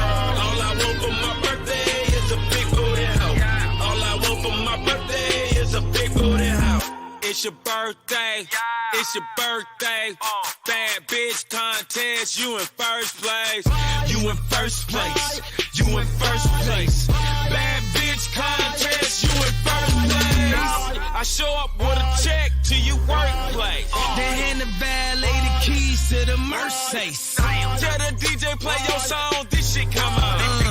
What I'm seeing from the back, I came front of. They ask me what I do and who I do it for. When I die, bury me inside the booty club. Get it good, get it good, get it good. I might switch it up and get you good. They ask me what I do and who I do it for, and how I come up with this shit up in the studio. All I want for my birthday is a big booty hoe. All I want for my birthday is a big booty hoe. When I die, bury me inside the Gucci style. When I die, bury me inside the Louis style. All I want for my birthday is a big booty hoe. All I want for my birthday is a big booty hoe. Deuce and Ye, we like Snoop and Dre. And it's your birthday, baby. You deserve a coupe today. Wow.